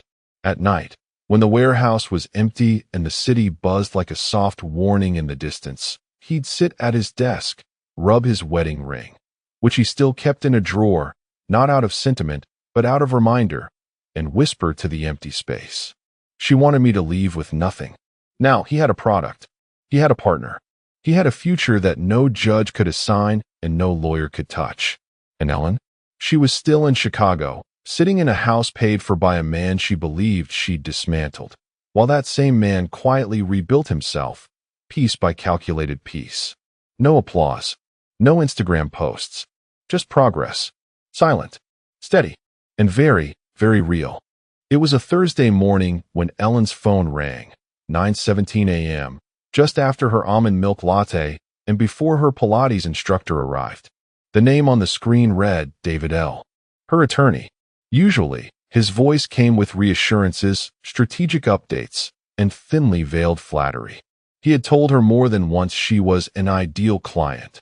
Smart, composed, uncompromising. Today, he didn't sound like a man talking to a winner. Ellen, he began, curt, like someone holding a lit match too close to dry fabric. We need to talk about the cabin. She blinked, still scrolling through Instagram. What cabin? Tom's family cabin. The one in Sawyer County. The lakefront one. She frowned. You mean my cabin? The one we clearly listed under divisible assets and I kept in the settlement. That cabin. A pause. Too long. It's not in your name anymore. Silence. Ellen actually stopped mid-sip.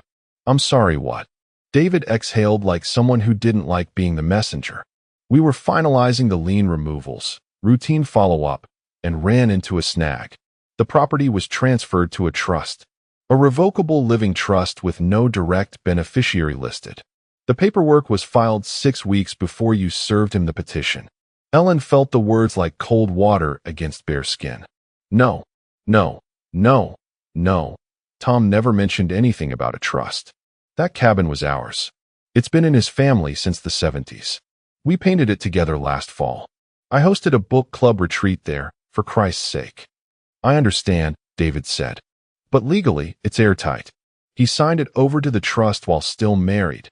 Yes, but because it was done with no fraudulent intent and disclosed as part of asset evaluation, it slipped under radar. He didn't technically own it anymore by the time we drafted the division of assets. But we agreed. Ellen, David cut her off, voice dipping from polite counsel to weary adult. He outmaneuvered us. He moved the chess piece before we saw the board. She stood, pacing the kitchen barefoot. The tile felt suddenly too cold, the house too quiet. That cabin wasn't just real estate. It was the post-divorce trophy, the retreat, the backdrop of future wine-soaked selfies captioned, "Healing by the Lake Blue Heart." She'd already told friends it was hers, already called a designer to redo the kitchen, already posted a photo from the porch 2 weeks ago, framed with a maple tree turning gold, with the caption, "Every ending deserves a view like this." Now, that view legally belonged to no one she could sue. It was protected, locked behind legal language she didn't understand, and Tom had quietly orchestrated like a man sharpening a blade in another room. She ended the call with a fake smile, a clipped, "Thanks for the update," and then threw her phone on the couch hard enough to hear the case crack. For the first time since the divorce, she felt something unfamiliar, exposed. It wasn't about the cabin. Not really. It was the realization that he had moved first. That maybe, while she had been busy planning her image of victory, Tom had been playing a longer game. One move ahead, one asset gone, and her control, starting to feel like an expensive illusion unraveling thread by golden thread. Ellen used to love the sound of her heels clicking against the hardwood floors of her Gold Coast townhouse. It was the sound of ownership, of status, the kind of place with a stone facade, vintage molding, and just enough old money charm to make her feel like the ending had been worth it. After the split, she poured herself into it. Wallpapered the dining room in deep navy. Bought that velvet couch she'd always wanted but Tom had deemed impractical. Swapped out the coffee machine for an espresso system that required a QR code to operate. It was hers now. Every room was a statement. Until the statements from the bank started arriving. At first, she didn't recognize the envelope. The logo was new. The return address wasn't the bank she used. She assumed it was junk. Then the second letter came. Then a third. By the time the notice of delinquency arrived, bold red letters on thick stock paper, she actually sat down to read it. The mortgage was 35 days past due. Her mouth went dry. The thing was, she'd never touched the mortgage. That had always been Tom's domain. Even during the split, it was marked down as part of his business side tied, according to David, to the LLC Tom used for his consulting firm. The property had technically been owned through that entity, but post-divorce, her name was now on the deed. David had told her it was clean. Except now, that entity didn't exist. Tom had dissolved it 3 weeks after the divorce was finalized. Quietly, legally, efficiently. One digital stroke of the pen. Which meant the financial instrument, the mortgage, was no longer supported by a business. There was no buffer, no credit line. And since the bank considered the note commercial, they weren't obligated to offer the standard protections a personal mortgage might have afforded. They wanted full payment or foreclosure. Ellen blinked at the bottom line, $2,743.22 monthly. Not impossible. But stacked on top of the property tax hike from Cook County, her private fitness membership, and the constant hemorrhage of post-divorce lifestyle inflation, suddenly, the townhouse felt less like a monument and more like a mausoleum. She called David. "Can we sue him for this?" "No," he said, not even bothering to fake sympathy. "You took the house. The deed is in your name. You got what you wanted." She didn't remember hanging up, but the call ended with her staring at her phone, wondering why the numbers in her checking account seemed so much smaller than she remembered. The alimony wasn't as generous as she'd expected. She had assumed she could float things for a while, maybe do real estate part-time, maybe turn the townhouse into an event space. No? She was scrambling to find the login info for the bank. She tried calling the mortgage lender. Waited 27 minutes. Got transferred 3 times. Finally, someone cheerfully told her they'd be happy to work with the property owner, and could she please fax over her articles of incorporation? She hung up. Hard. Later that week, as she lit candles for a self-care bath and tried to shake the anxiety that now clung to her like humidity, she heard a rustling at the front door. Mail drop. She waited. Walked over barefoot, robe open, wine in hand. And there it was. The first notice of intent to foreclose. A single page. Clinical. Sterile. Taped to her door like a scarlet letter. She didn't tell anyone. Not Susan. Not her yoga tribe. Not even her half-interested date from the divorcee brunch group. What would she say? That the house she won was bleeding her dry? That her big victory came with property taxes and a collapsing credit score? That maybe, just maybe, Tom hadn't fought for the house because he knew exactly what it would do to her? The Chicago house, her sanctuary, her symbol, her stage, was eating her alive from the inside out. And now, every creak of the floorboards at night whispered the same thing. He left you the house because he knew it would bury you. It was a Tuesday morning when Ellen's entire facade cracked wide open, and it didn't happen in a courtroom, or a confrontation, or a dramatic voicemail. It happened on her phone, while waiting in line for overpriced sourdough at a bakery in Lincoln Park. She was scrolling through her feed, mindlessly, mechanically, when she saw it. A familiar face. His face. On Forbes' local Midwest. She froze mid-scroll. The line moved. Someone behind her cleared their throat, but Ellen didn't notice. Headline: From betrayal to breakthrough, a man's silent comeback. Beneath it, a photo, Tom, standing beside Richie, both in dark jackets, arms crossed, modest grins. Behind them, a warehouse wall and a whiteboard covered in code. Her thumb hovered over the screen, then clicked. The article loaded. After a quiet disappearance from Chicago's business scene, Thomas Grant, former founder of Grant Systems Consulting, has re-emerged with a vengeance. Now co-founder of Echelon Route AI, a logistics tech startup focused on dynamic route optimization, Grant has inked a licensing deal with regional Midwest Freight worth an estimated $2.1 million over the next 18 months. Ellen's pulse climbed. When asked about his disappearance, Grant only said, "Some losses are just invitations to start smarter." She nearly dropped the phone. Sources say Grant's minimalist lifestyle in Seattle and low-profile development process were part of a deliberate strategy to remain off-radar until the project matured. Co-founder Richard Keller confirmed, Tom didn't want a spotlight. He wanted results. Another paragraph.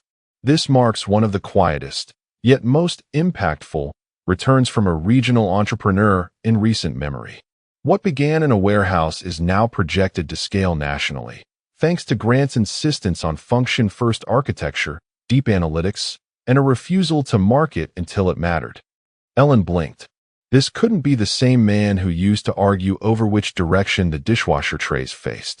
The same man who once spent 2 hours fixing a door hinge because it wasn't aligned with the frame.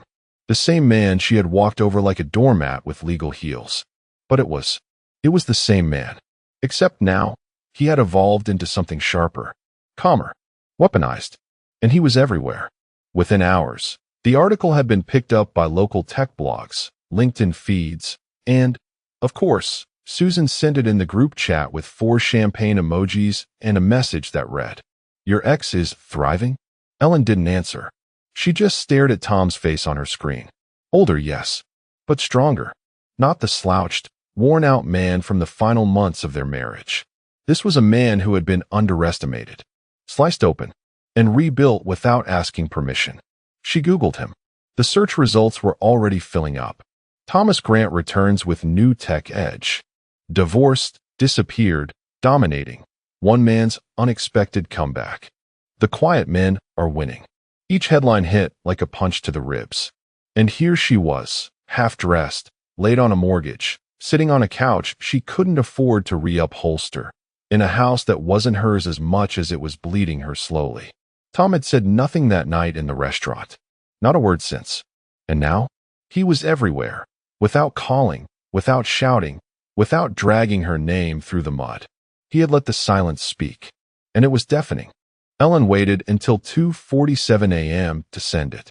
She'd written 4 versions, deleted 3, rewrote the last one twice. The first draft was defensive. "I'm not reaching out because I regret anything. Just wanted to talk." The second was flirty, almost juvenile. "Hey stranger winking face, remember me?" The third was ice-cold, legal, and fake. "There are still some items to clarify. I'd appreciate your time." But the fourth, the one she actually sent, was different. Simple. Bare. Subject, just talk. Body. "Hi Tom. I know this might be out of nowhere, but would you be willing to meet? Nothing dramatic. I just think a conversation is overdue. Maybe coffee. Please." She stared at it for a full minute before hitting send. Then she stared at her empty inbox for 2 more hours, nursing a glass of red wine she'd convinced herself was medicinal, curled up on that velvet couch that had started to creak at the joints. Tom replied at 6:11 a.m. sharp. She saw the notification flash as the sunrise crawled across her living room ceiling. Subject, just talk. Body, that man doesn't exist anymore. 7 words. No punctuation after the period. No warmth. No venom. No anything. Just final. Ellen read it 3 times before realizing she wasn't breathing. She hit reply, typed, "Tom, please," and then backspaced until the field was blank. She stared at the screen, then closed the laptop. She walked into the bathroom, flipped on the light, and caught her reflection. Tired eyes, thinning patience, a robe that cost more than her last car payment. She looked like a woman trying to wear confidence like it was still her size. That man doesn't exist anymore. It echoed, not just in her ears, but in the silence of the house. The one with the cracked baseboards and the buzzing fridge she couldn't afford to replace yet. In the early months after the divorce, she had imagined Tom checking her social media, seeing her posts, seeing the parties, the outfits, the lake cabin before she lost it. She assumed she'd be haunting him, lingering in his mind like perfume on a pillow. But he hadn't been watching. He hadn't even been there. He had ceased to exist, that version of him, and been replaced by something she couldn't reach, couldn't charm, couldn't guilt into returning. She walked out onto the townhouse balcony in slippers and stared at the street below. A man walked his dog. A woman jogged past with earbuds in. No one looked up. She was invisible now. To Tom. To her friends who were too busy. To the house that didn't care if she cried inside it. She poured the wine out in the kitchen sink. It splashed like blood on porcelain. That man doesn't exist anymore. And neither, she realized, did her version of power. He had disappeared. She was the one who stayed behind, still playing queen on a board that had already been folded and packed away. It started with a missed brunch. Susan canceled last minute. Sorry, babe, emergency call from my contractor, weary face, but never rescheduled. A week later, Amanda ghosted her group chat invite to rooftop yoga. Then it was Marcy, who simply stopped liking her Instagram posts, even the one of Ellen smiling in front of the townhouse's new and very staged floral arrangement, captioned, "Spring is for blooming, not looking back, cherry blossom sparkles." That post got 6 likes, 2 were bots. The rest of her so-called divorced tribe, the ones who'd once gassed her up with phrases like, "You're a phoenix," and "He'll regret underestimating you," had quietly started orbiting someone else. Most had now begun following Tom's startup on LinkedIn. A few reshared the Forbes Midwest article with heart emojis and phrases like "inspiring journey" and "real class." But Ellen? Ellen noticed everything. Still, she told herself it was just a phase. People get busy. Social calendars swell in spring. Then came the benefit gala. The Arlington Club. Charity for displaced youth. Champagne towers. Tuxedos. That kind of night. Ellen arrived in a backless black dress that cost her 3 mortgage deferrals and a lie to her financial advisor. She needed it. Deserved it. A reminder to everyone that she still belonged in rooms like this. Elevated, elegant, envied. She never made it past the coat check without hearing her name. Not to her. Around her. 2 women at the bar. One she vaguely recognized from Susan's garden party last fall. The other? No clue. But both had the same gleam in their eyes, the one people get when gossip makes them feel important. She tried to ruin him. Look at him now. The sentence was said too loud to be a mistake. Ellen's smile froze. Her hand hovered over a flute of Prosecco that suddenly looked childish. She gutted him in court, the other woman murmured, and now he's in Forbes? That's some karma arc. A third voice, male, familiar, chimed in. I heard he left her the house on purpose. Made her drown in the upkeep. Chuckles. Not cruel, just casual. Like they were discussing a season finale of a drama they weren't emotionally invested in. Ellen stood still, glass trembling slightly. That was the moment she realized something colder than loneliness had arrived. Irrelevance. It wasn't that they hated her. It was worse. They'd moved on from her. At dinner, no one brought her up. When she tried to jump into a conversation about real estate, someone redirected it to sustainable investing. When she mentioned she was thinking of starting a boutique staging business, a woman across the table smiled and said, "That's brave." Not inspired. Not exciting. Just brave. She left before dessert, claiming a headache. No one stopped her. No one offered to walk her out. The valet took 15 minutes and looked at her twice before finding her keys. Back home, she opened Instagram again. No tags. No candidates. No one had posted a single picture with her. She stared at her reflection in the townhouse's mirror-lined entryway, the place she used to photograph herself for power outfit selfies. Now it looked like a stranger's homestaging mock-up. Furniture without context. Her world had once been performance, champagne, curated captions, circles of women who paraded as allies. Now it was a vacuum. And in that vacuum, The only voice echoing back was the one she couldn't silence. She tried to ruin him. Look at him now. Even they knew. Especially they. The gala was supposed to be her comeback. Not that anyone said it outright, but Ellen knew. The Arlington Park fundraiser for cancer research wasn't just a social event. It was a reckoning, a stage, one final chance to prove to the city's glitterati that she still mattered, still belonged, still had gravity. She wore silver, strategically. Black would have signaled retreat. Red would have screamed desperation. Silver, though? It whispered legacy. Cool. Composed. Untouchable. Her dress shimmered beneath the chandeliers like frost on glass. Her heels clicked with the precision of a clock counting down. She walked through the grand ballroom like she owned the oxygen. And for the first hour, it worked. A few old acquaintances offered stiff hugs. Someone asked, "Still in that gorgeous house on Astor?" She smiled and nodded, careful not to blink too long when she lied. Then the energy in the room shifted. It was subtle at first. Heads turned slightly toward the East Wing entrance. Conversations tapered just enough for her to hear the name echo across champagne flutes and shrimp towers. "Is that Tom Grant?" She froze. Fork midair. "He's here. Did you see the feature in Wired?" He brought the new logistics VP with him, the one from Boston. Ellen turned slowly. And there he was. Tom. Not in a tux. Of course not. That would have been too obvious. No. He wore a perfectly tailored charcoal suit with an open collar.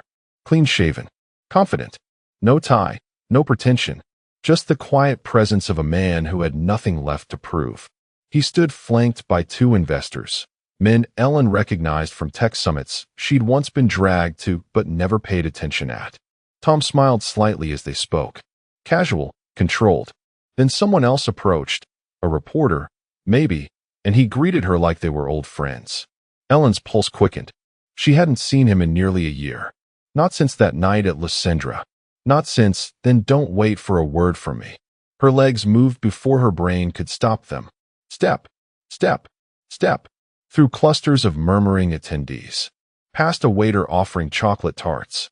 Around a floral centerpiece so massive it felt like a metaphor for everything artificial in her life. Tom looked up. Their eyes met. He didn't flinch. Didn't start. Didn't even blink. Ellen smiled. Soft, practiced, rehearsed. But underneath, desperate. "Please, just look at me the way you used to. Just long enough to believe I still exist in your world." She took one more step. He turned. Without hesitation, Tom extended a hand. Not to her, but to the man beside him. "Greg, this is Michelle," she heard him say, gesturing to the woman who had just joined the group. Late 30s, sharp blazer, confident laugh. "She's running our Boston expansion." And then, he walked. Not fast, not dramatic, just away, as if Ellen were a painting on the wall. Interesting once, maybe, but now just part of the scenery. Something you look past on your way to the next big thing. She stood there, hand curled slightly at her side, chest tight beneath the sheen of designer fabric. No words, no confrontation, no closure, just the brutal, silent weight of irrelevance. That was the moment the balance shifted completely. Not when he left, not when she lost the cabin or the townhouse bled her dry. Here, now, in front of dozens of eyes and zero acknowledgments. Tom hadn't just moved on. He had risen so far beyond her reach that even revenge felt like a distant concept. She wasn't the villain in his story anymore. She wasn't in it at all. The house was colder now.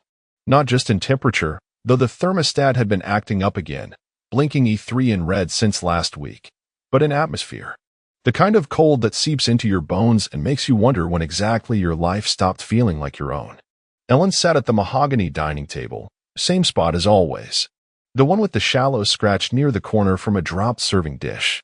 The one where she'd sat across from Tom that night at Lysandra and delivered her line with surgical cruelty. "You'll leave with nothing." That was 11 months ago. Now, the table was flanked by mismatched chairs, most of the dining set sold on consignment. One of the windows had a crack she couldn't afford to fix before winter. A trash bag filled with donation clothes leaned against the wall like an accusation. She hadn't hosted a dinner party in 6 months. Not since Susan stopped answering her texts. Not since the foreclosure letter got hand-delivered. Not since she realized the last man she dated followed Tom on LinkedIn and had liked the Forbes article. The house echoed when she moved. Hollow. Half empty. Not minimalist by design, just empty. She looked across the table. At the chair. His chair. Still there. She had meant to throw it out. Or donate it. Or at least move it. But somehow it stayed, like an anchor she kept tripping over but couldn't unhook. She poured herself a drink. Cheap red wine now. No more imported bottles with wax seals and sommelier notes. Just the kind of wine that tastes like giving up. She took a sip. Stared at the chair. And the silence. So much silence. Not just in the room, but from him. No texts. No emails. Not a single angry voicemail. No screaming match in court. No scorched earth rebuttal on social media. Nothing. Tom had walked out with his coat and a nod and dismantled her piece by piece without raising his voice once. She thought she'd won. The house. The lifestyle. The last word. But he took everything that mattered, his dignity, his money, his future, and disappeared into better. She had made him invisible, and he had turned that invisibility into armor. Now, Ellen sat with her memories like unpaid bills. She could still see his eyes across the table that night. That look, not fear, not anger. Something colder. Resolve.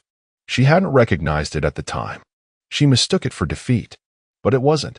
It was the look of a man choosing silence not because he lacked words, but because he knew words would be wasted on someone like her. And so now, in a room lined with shadows and ghosts of furniture she couldn't afford to replace, Ellen reached for the wine glass again, but her hand stopped short. She stared at the chair and whispered to no one. He didn't say a word and took everything. The words hung in the air like cigarette smoke, then faded, just like she had. She said it between bites of avocado toast, like she was commenting on the weather. One elbow rested on the table, gold bangles clinking as she casually swirled her turmeric latte. I'd barely had time to butter my toast when she dropped it. I want a clean break. Just like that. 14 years of marriage tossed into the compost bin like the crust she never ate. I remember the way the sunlight hit her cheekbones. She looked almost angelic, like a wellness ad come to life. But there was no tremor in her voice. No sadness. Not even irritation. Just that flat, self-satisfied tone people use when they've already rehearsed their lines in front of a mirror. I just outgrew this, she added, tapping her temple with a manicured finger. I need space for who I'm becoming. Becoming what, exactly? A walking Pinterest board? I didn't flinch, didn't lean back, didn't ask who he was, even though my stomach clenched with the sour certainty of another man.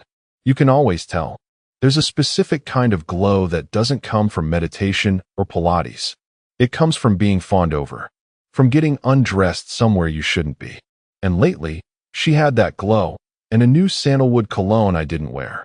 Instead, I took a bite of toast. Chewed. Swallowed. Then let's make it clean. That shut her up for a second. She'd expected resistance. A pathetic little speech. Maybe even a tantrum. But I'd had weeks to see this coming. It started subtle. The yoga mat that never made it home. Her phone face down. A new password on the iPad. A sudden interest in soul retreats and a podcast called Radical Autonomy. She went from laughing at crystals to wearing one in her bra for hard energy. And then the intimacy dried up like someone had turned off the faucet. She'd still kiss my cheek, call me babe in passing. But her eyes were always somewhere else. Or on someone else. Whoever he was, he probably used words like alignment and sacred touch. Probably whispered affirmations while he undid her bra. I could almost hear it. I didn't even feel jealous. Not anymore. I just felt done. She finished her latte with a little satisfied sigh, like she'd just completed a juice cleanse and was proud of her decision. I'm glad we can be mature about this, she said. No drama. I smiled. Of course not. You want clean? You got it. She wasn't expecting agreement. She blinked, uncertain now. Wait, what? I stood, wiped my hands on the napkin. I'll have movers here by Friday. I assume you'll want to keep the house. Yes, I mean if that works for you. Oh, it works. I'll call Roger about the paperwork. Roger was our lawyer. Hers now, probably. She nodded, almost relieved.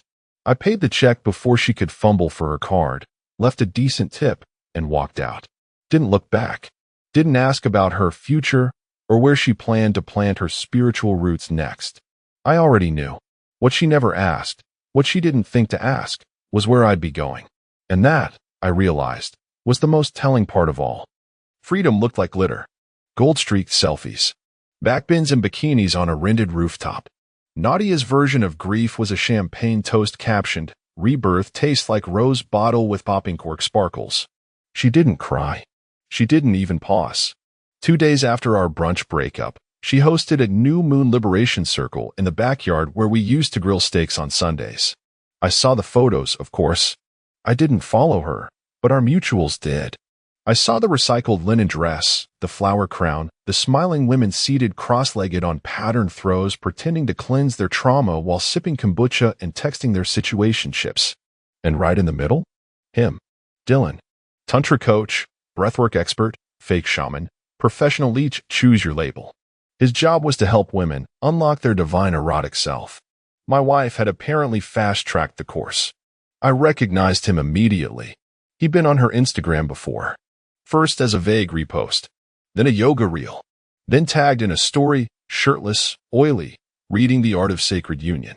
He had a jawline like a marble bust and the kind of smug, open-chested confidence only men who don't pay taxes seem to possess.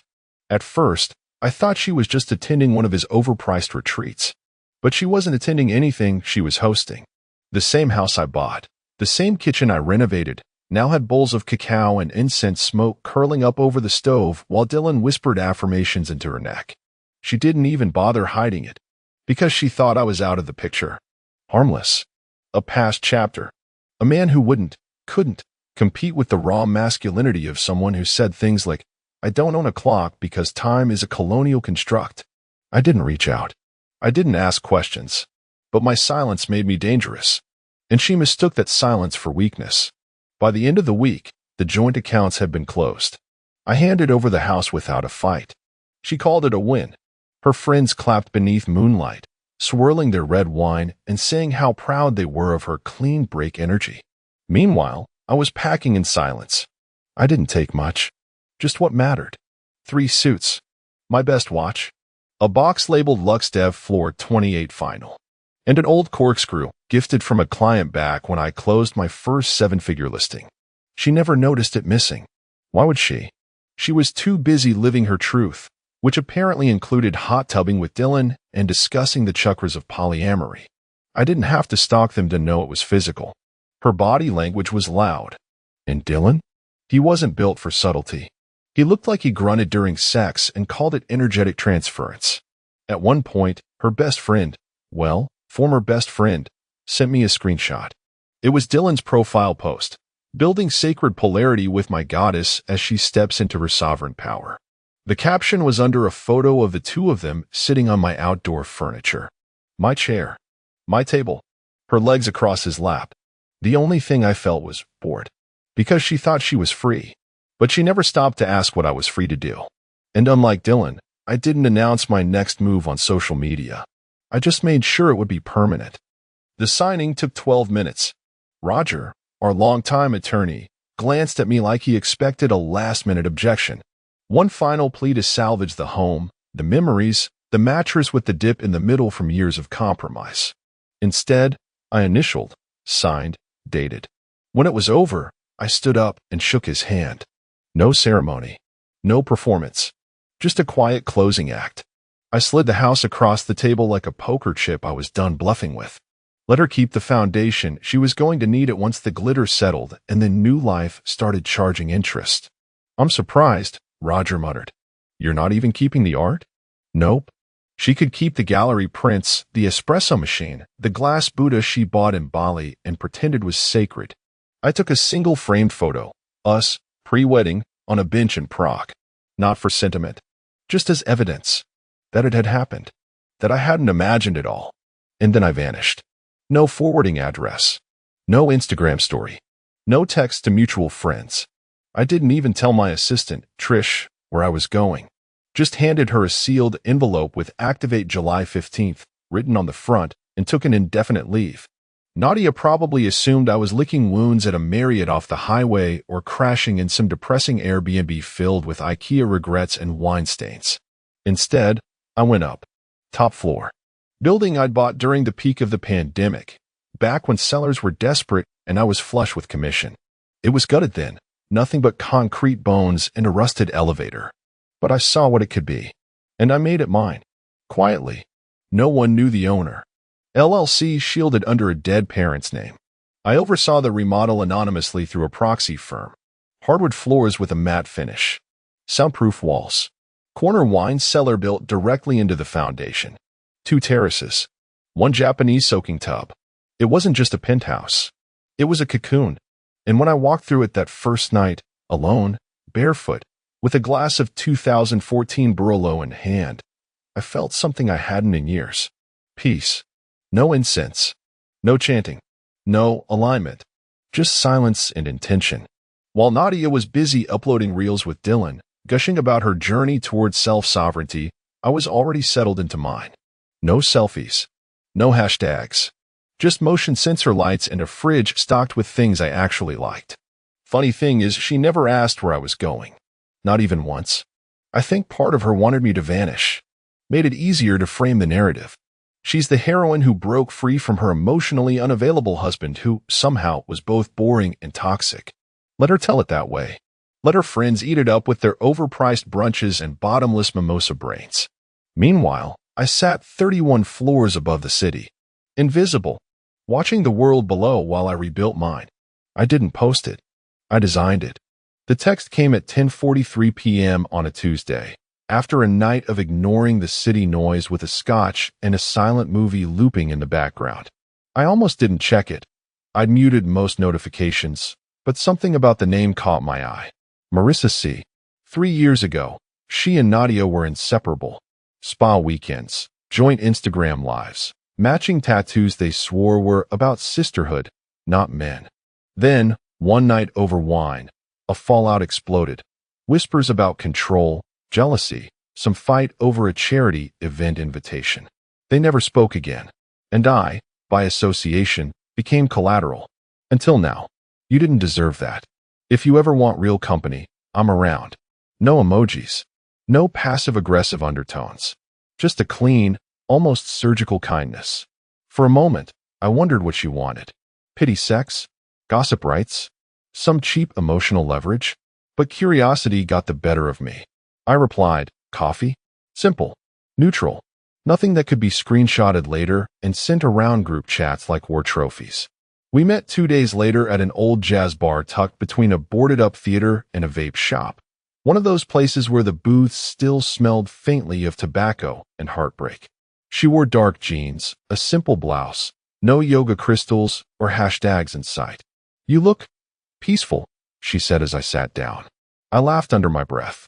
You're the first person to say that to me in about 15 years. We ordered black coffee, even though it was nearly midnight. Talked about nothing first. Music, bad movies, the absurdity of rooftop chicken coops. Safe ground. No landmines. But the truth was sitting there between us, crackling like static. She knew. About Dylan. About the parties. About Nadia's public awakening that looked suspiciously like a midlife bender. I always knew she needed an audience. Marissa said at one point, tracing the rim of her cup. But I didn't realize she needed someone to hand her the script. I didn't reply, just sipped and let the words settle. One coffee turned into a second, then late-night tacos, then a tipsy stumble down a rain-slick sidewalk, laughing about how badly I danced to old Sinatra songs. There was no flirtation at first, just a quiet understanding. 2 people left behind by the same hurricane, sitting in the wreckage, sharing matches. But matches spark. Private jokes emerged about Dylan's Instagram thirst traps, about Nadia's $400 sound baths. Then deeper ones, about survival, about how sometimes you didn't have to scream your pain to make it real. Weeks passed like that. No labels, no questions, just the slow, steady weave of something real. One night, we ended up on the penthouse terrace, nursing a bottle of wine neither of us could pronounce. She leaned over the edge, hair whipping in the wind, and said, "You know, Sometimes losing the wrong people clears the space for the right ones. Then she turned and kissed me. No grand passion, no fireworks, just a slow, certain thing, like roots finding soil after too many seasons of drought. I kissed her back, not because I was lonely, not because I needed revenge, but because for the first time in a long time, I chose to. And this time, the choice felt clean. Freedom wasn't free. It billed her monthly with interest.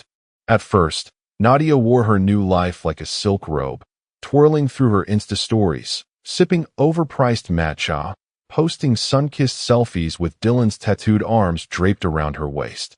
She captioned it all with things like "Energy doesn't lie, crescent moon sparkles," and "Trust the journey." Because nothing says healing like moving your affair partner into your ex-husband's old life. Dylan had moved in casually, like mold.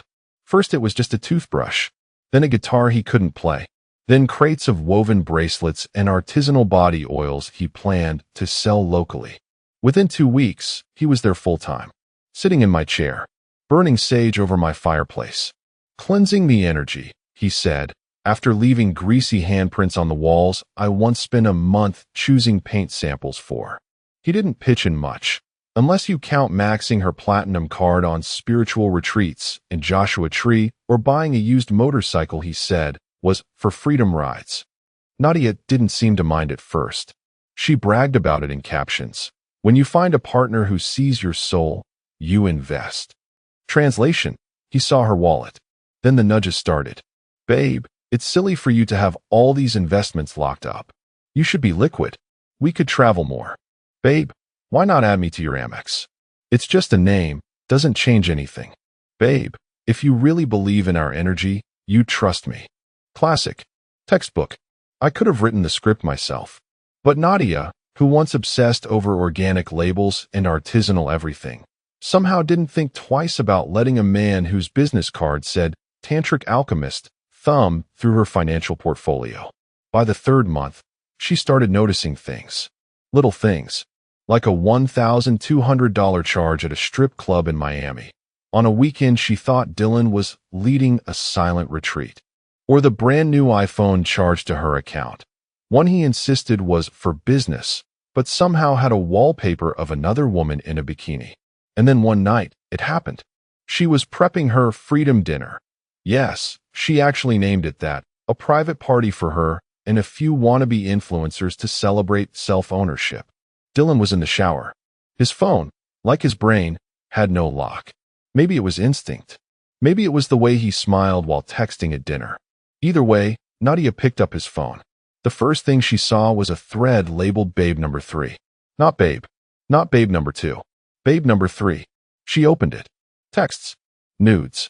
Plans for a weekend getaway at the same boutique hotel she and Dylan spent their sacred union weekend at 2 months earlier. When he came out wrapped in her Egyptian cotton towel, she stood there, phone in hand, face pale under her carefully tanned complexion. "What the hell is this?" she hissed. Dylan just shrugged, rubbing water through his hair.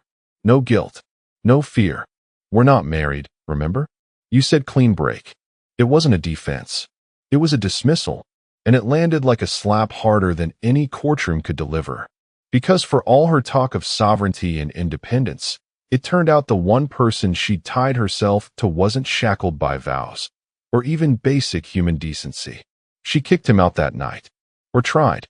He left 2 days later, but not before draining the last few $100 from the joint tantric business account they'd set up for workshops. And he took her favorite yoga mat, too.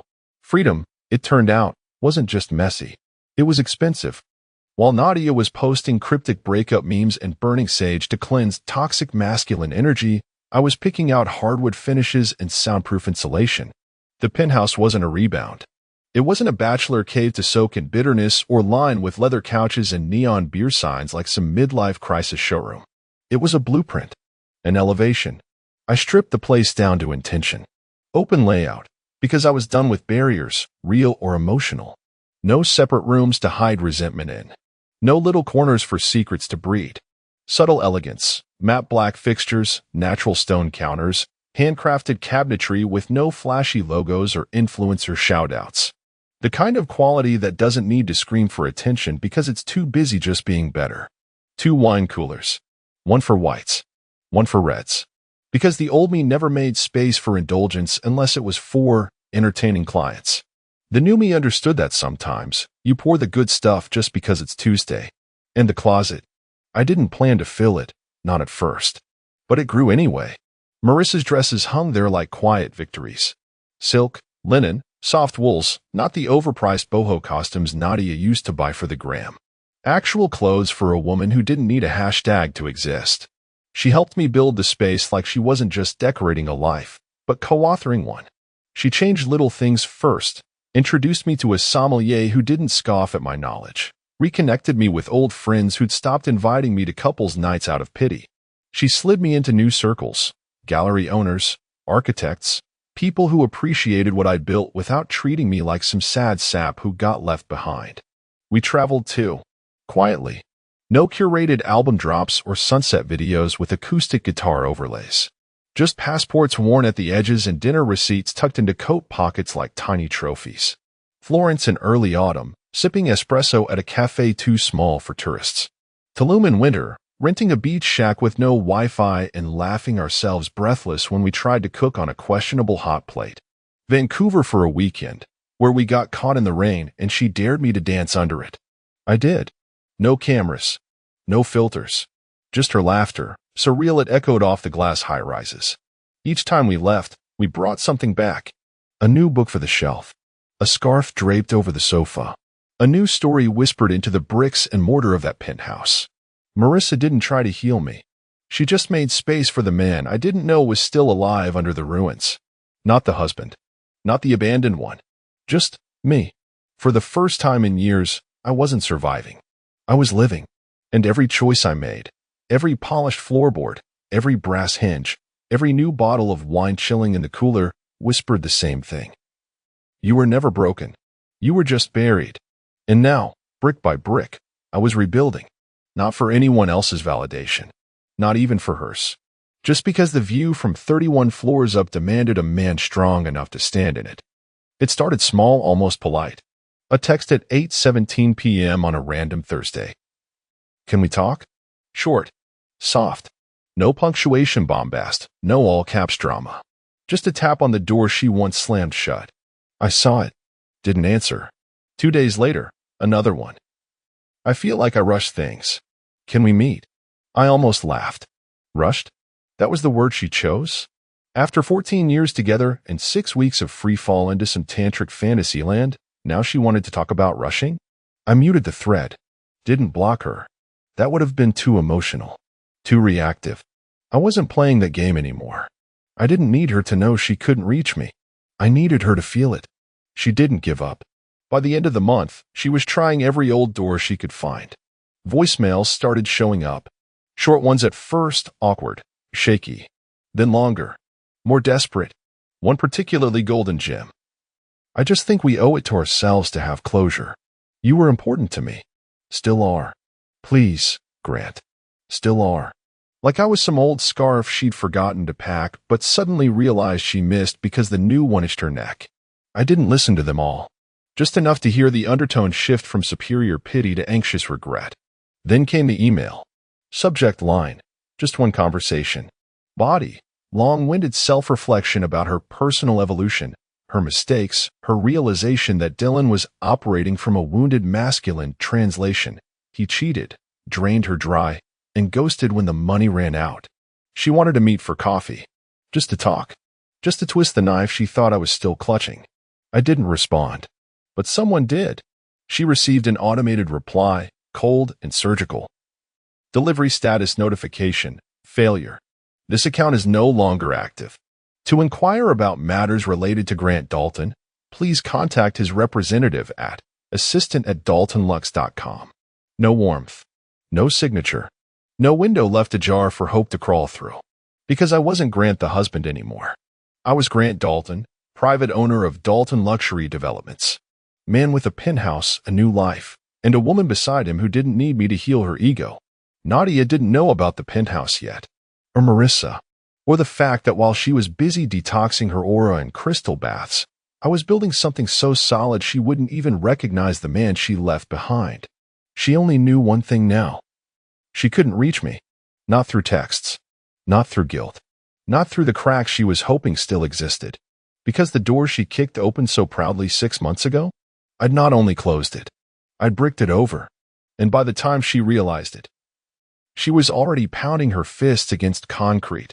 The invitation was embossed, gold-foiled, and pretentious enough to make anyone think it mattered. Exclusive gallery night, New Horizons in Modern Art. Hosted by a mutual friend, Hannah, one of those social orbiters who never picked sides but loved drama the way plants love sunlight. If you were part of the old life, you got the invite. If you weren't, you heard about it on Instagram later while pretending you didn't care. Nadia must have thought it was her reentry party. A chance to flaunt her clean break glow, to casually sip champagne while murmuring about self-discovery, casting pitiful glances at whatever sad version of me she imagined still existed. She wore something bold that night, sharp heels, an asymmetrical dress, jewelry that tried a little too hard to whisper liberated, thriving. She floated in like a woman expecting to be noticed, admired, envied. And she was noticed, but not for the reasons she rehearsed in her car mirror. The murmurs started as soon as she walked past the entryway, a ripple she couldn't quite catch, the way birds scatter before a storm. She smiled wider, mistaking it for awe. Then she saw it, or rather us. Across the gallery, under the soft glow of track lighting and oversized abstract canvases, there we were. Me, in a tailored navy suit, sharp enough to cut through the cheap linen blends everyone else was sweating into. And Marissa, standing beside me, her hand resting lightly on my arm. Not clinging, not posing, just there, with the kind of unforced intimacy that people crave and very few ever actually earn. We weren't loud about it. We didn't need to be. The room did the shouting for us. Because on Marissa's finger, glinting every time she lifted her champagne flute to laugh at something I said, was a ring. Not oversized, not gaudy, but unmistakable, elegant, permanent, unbought by guilt or loneliness. Nadia froze mid-step, her manicured fingers still curled around her clutch. She stood there like a misplaced exhibit, brightly lit, deeply irrelevant. Someone brushed past her, murmuring, "Did you hear? Engaged." Another voice. "That's Marissa, right?" Nadia's ex-bestie. Soft laughter behind cupped hands. Whispers that sliced cleaner than any knife. She stumbled forward on autopilot, pretending to study the art. Pretending she hadn't seen. Pretending she wasn't bleeding out internally while trying to maintain her curated smirk. But every corner she turned, every whisper she caught, it all crashed the same truth against her chest. She hadn't just lost a husband. She had lost the narrative. The golden girl of rooftop parties and freedom posts wasn't the story tonight. She wasn't the phoenix rising from ashes. She was the ghost no one had invited, but everyone was quietly delighted to see. Not rising, not thriving, not anything she promised herself she would be. And me? I didn't even pretend not to see her. Our eyes met once, brief, surgical. I smiled. A small, polite thing. The kind you give to an old neighbor whose name you can't remember. And then I turned back to Marissa, leaned in close, and whispered something that made her laugh and squeeze my hand just a little tighter. Nadia's mouth opened slightly. Maybe to speak. Maybe to scream. But all that came out was a breath, choked off before it could ever become words. Because the woman who once declared she needed a clean break, she finally understood. The only thing left for her to cling to now was silence. She hovered at the edge of the room for a full minute before gathering the nerve to cross it, each step betraying a crack in that perfect posture she'd spent years cultivating. Her heels clicked against the polished concrete like gunshots, drawing the attention she used to command effortlessly, but now it clung to her in a different way. Pity. Curiosity. The sin of a story ending badly. Marissa noticed her first. Of course she did. She had that sixth sense women develop when they know their ghosts are about to come calling. But instead of tension or cattiness, Marissa just smiled, a polite, almost bored tilt of her lips, the kind of smile you give someone who's just realized they showed up to the wrong party wearing last season's dress. I didn't move. Didn't shift my weight. I just let Nadia come closer until she was standing in front of us, struggling to rearrange her face into something that wasn't pure devastation. It didn't work. She looked hollowed out, a woman realizing she'd traded gold for fool's silver and only just now glimpsed her reflection. "Grant," she said, voice thin, brittle at the edges. I lifted my glass slightly in greeting, the stem balanced between my fingers, and said calmly, "Hope you're doing well." A beat of silence. Marissa's hand found my arm again, not possessive, just comfortable, real. And in that simple touch, I knew Nadia saw it, felt it. "You wanted a clean break," I continued, my voice even, no heat, no anger, just fact. "This is mine." It landed harder than a slap.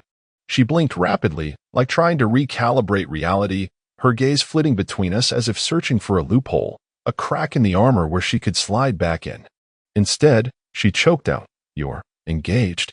Marissa's smile widened, not cruel, not victorious, just content in a way that made Nadia look suddenly very, very small. Marissa lifted her champagne glass with a soft clink against mine and said lightly, "Fiancé, actually. It's official." And there it was. Final. Irrefutable. A single word that locked every door Nadia thought she could one day reopen. She swayed slightly, the blood draining from her carefully contoured face. For a split second, I thought she might actually cry, but she didn't. No, not Nadia. She had spent too many years branding herself as untouchable, as transcendent. Instead, she smiled. A tight, pained thing that barely reached her cheeks. She muttered something, a congratulations maybe, or a prayer, and then backed away, disappearing into the noise of the gallery, swallowed up by the very scene she once ruled. We didn't follow her with our eyes. We didn't need to. Because for the first time since the day she declared I was too small for her future, I realized something simple, something powerful. She didn't even recognize the man she left. And honestly, neither did I. The difference was, I liked the man I'd become. And she was just a shadow shrinking in the glow she never saw coming. The first photo went up before Nadia even made it to her car. Some blogger with too much filler in her cheeks and not enough tact in her soul snapped it. Me and Marissa, clinking glasses, her ring catching the light like a small, merciless sun. It spread faster than wildfire at a gender reveal party. At first, it was just whispers, DMs, story shares, a few emojis posted without context. Then the caption started. Nadia's ex and her ex-bestie? Guess she wasn't the only one finding herself face with end over mouth. Talk about a glow-up. Within hours, the gallery party turned into a bloodbath of subtle social media warfare. People who hadn't texted me in years suddenly had opinions, likes, comments, and popcorn emojis at the ready. By morning, the gossip blogs had caught it like a virus. Influencer divorce drama. Ex-husband engaged to ex-best friend. From liberation to humiliation, Nadia's clean break backfires. The comments weren't kind. They never are when you build your brand on a pedestal and forget how gravity works. Some were savage. Imagine leaving your stable husband for a fake tantra coach just to lose your best friend to him. This is what happens when your entire personality is hashtags and astrology memes. Marissa leveled up, sis. Others were sharper, quieter, the kind that slice deeper because they don't scream, they smirk.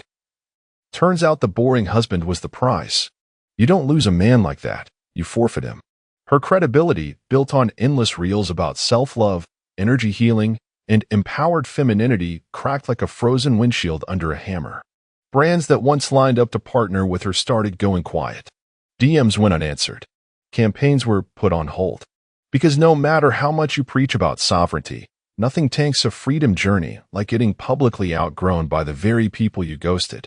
And it wasn't the divorce that stained her. It was the story, the narrative. She didn't leave an anchor. She abandoned a lighthouse. She wasn't a goddess reinventing herself anymore. She was just the woman who thought she was too good for a man who turned out to be everything she thought she deserved, and more. A cautionary tale. Not about leaving a marriage. Not about chasing dreams.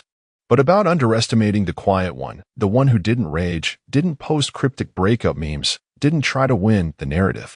He just built a better life so quietly, so completely, that by the time she noticed, he was already living it without her. It had been weeks, maybe months, but for her, It must have felt like years.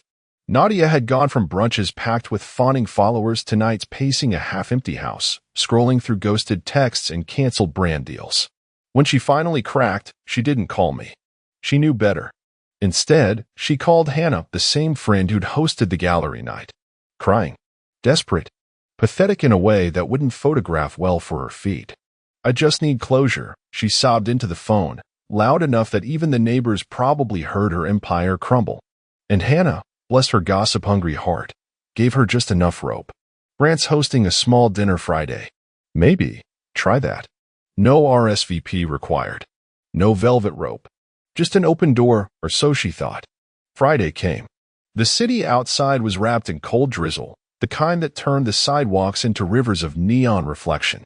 Nadia stood at the entrance of my building, trembling under an umbrella that matched her trembling hands. The concierge didn't even flinch when she asked for me by name. Just nodded toward the private elevator, already unlocked, already waiting, already too late for second thoughts. As the elevator hummed upward, I imagined the cocktail of emotions boiling in her chest. Hope, fear, arrogance trying to muscle its way back into the driver's seat. The elevator chimed, the doors slid open, and there she was, standing at the threshold of the world she never imagined could exist without her. And inside? Soft jazz floated through the air. Low, warm lighting kissed the walls. The scent of roasted garlic and fresh herbs drifted from the open kitchen where Marissa moved with easy grace, pouring 2 glasses of deep red wine. Marissa laughed at something genuine, light, and it echoed through the penthouse, filling every polished corner with a life that didn't remember missing Nadia. And there I was, sitting at the massive oak dining table, sleeves rolled casually to my forearms, a few pages of a business portfolio spread before me. Not waiting for her. Not expecting her. Simply living. I looked up when the door clicked open wider. Met her wide, broken eyes with a gaze so calm it might as well have been carved from the marble countertops she once scoffed at for being too sterile. And I smiled. Not kindly, not cruelly.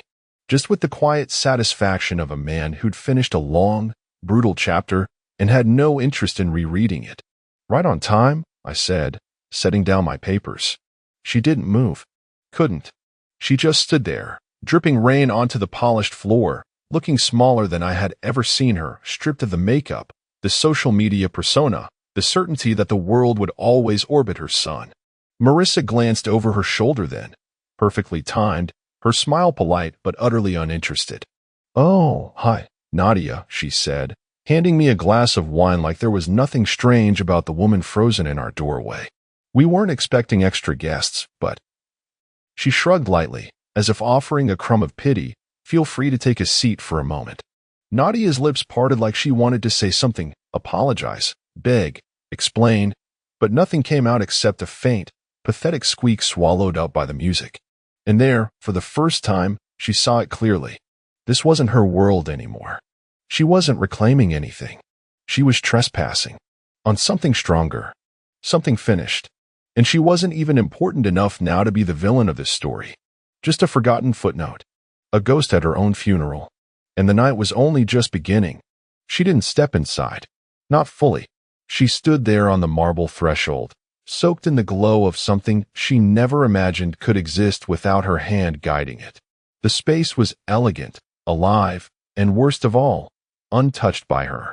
No bohemian clutter, no chakra tapestries, no anxious energy bouncing off the walls. It wasn't just clean. It was curated. The fireplace glowed soft amber, casting shadows across the walnut bookshelves lined with art and architecture hardcovers. Candles flickered, not scented crap from boutique influencer boxes, but real beeswax, silent and slow. Jazz still played, low and rich, while the aroma of seared steak and rosemary potatoes filled the room. And in the center of it all, me, the man she once called too emotionally flat to grow with. Now calmly swirling wine, wearing a suit that fit like it had been grown on my body. At ease, complete. Marissa moved with quiet confidence, barefoot, grounded, her silk blouse untucked, her hair loosely tied, that unmistakable ring glinting like a crown forged from restraint and timing. She walked right up to Nadia, her expression neither mocking nor triumphant, just composed. Marissa held out a crystal glass of water, like a hostess offering comfort to a lost tourist. "You okay?" she asked, voice even. Nadia took the glass without thinking, her fingers trembling. She looked down at it like it might contain answers, or poison. And then, barely audible, "This was supposed to be mine." Her voice cracked somewhere between the was and the mine, but she forced the sentence out like it could somehow rewrite reality. I set my wine down, got up, stepped into her view fully. I could see it all over her face. The disbelief, the humiliation, the desperate grasp for the threads of a life she shredded with a smirk and a quote from some spiritual charlatan. And I looked her dead in the eye. "No," I said. "You said you wanted clean." I stepped closer, calm, measured. "This is what clean looks like."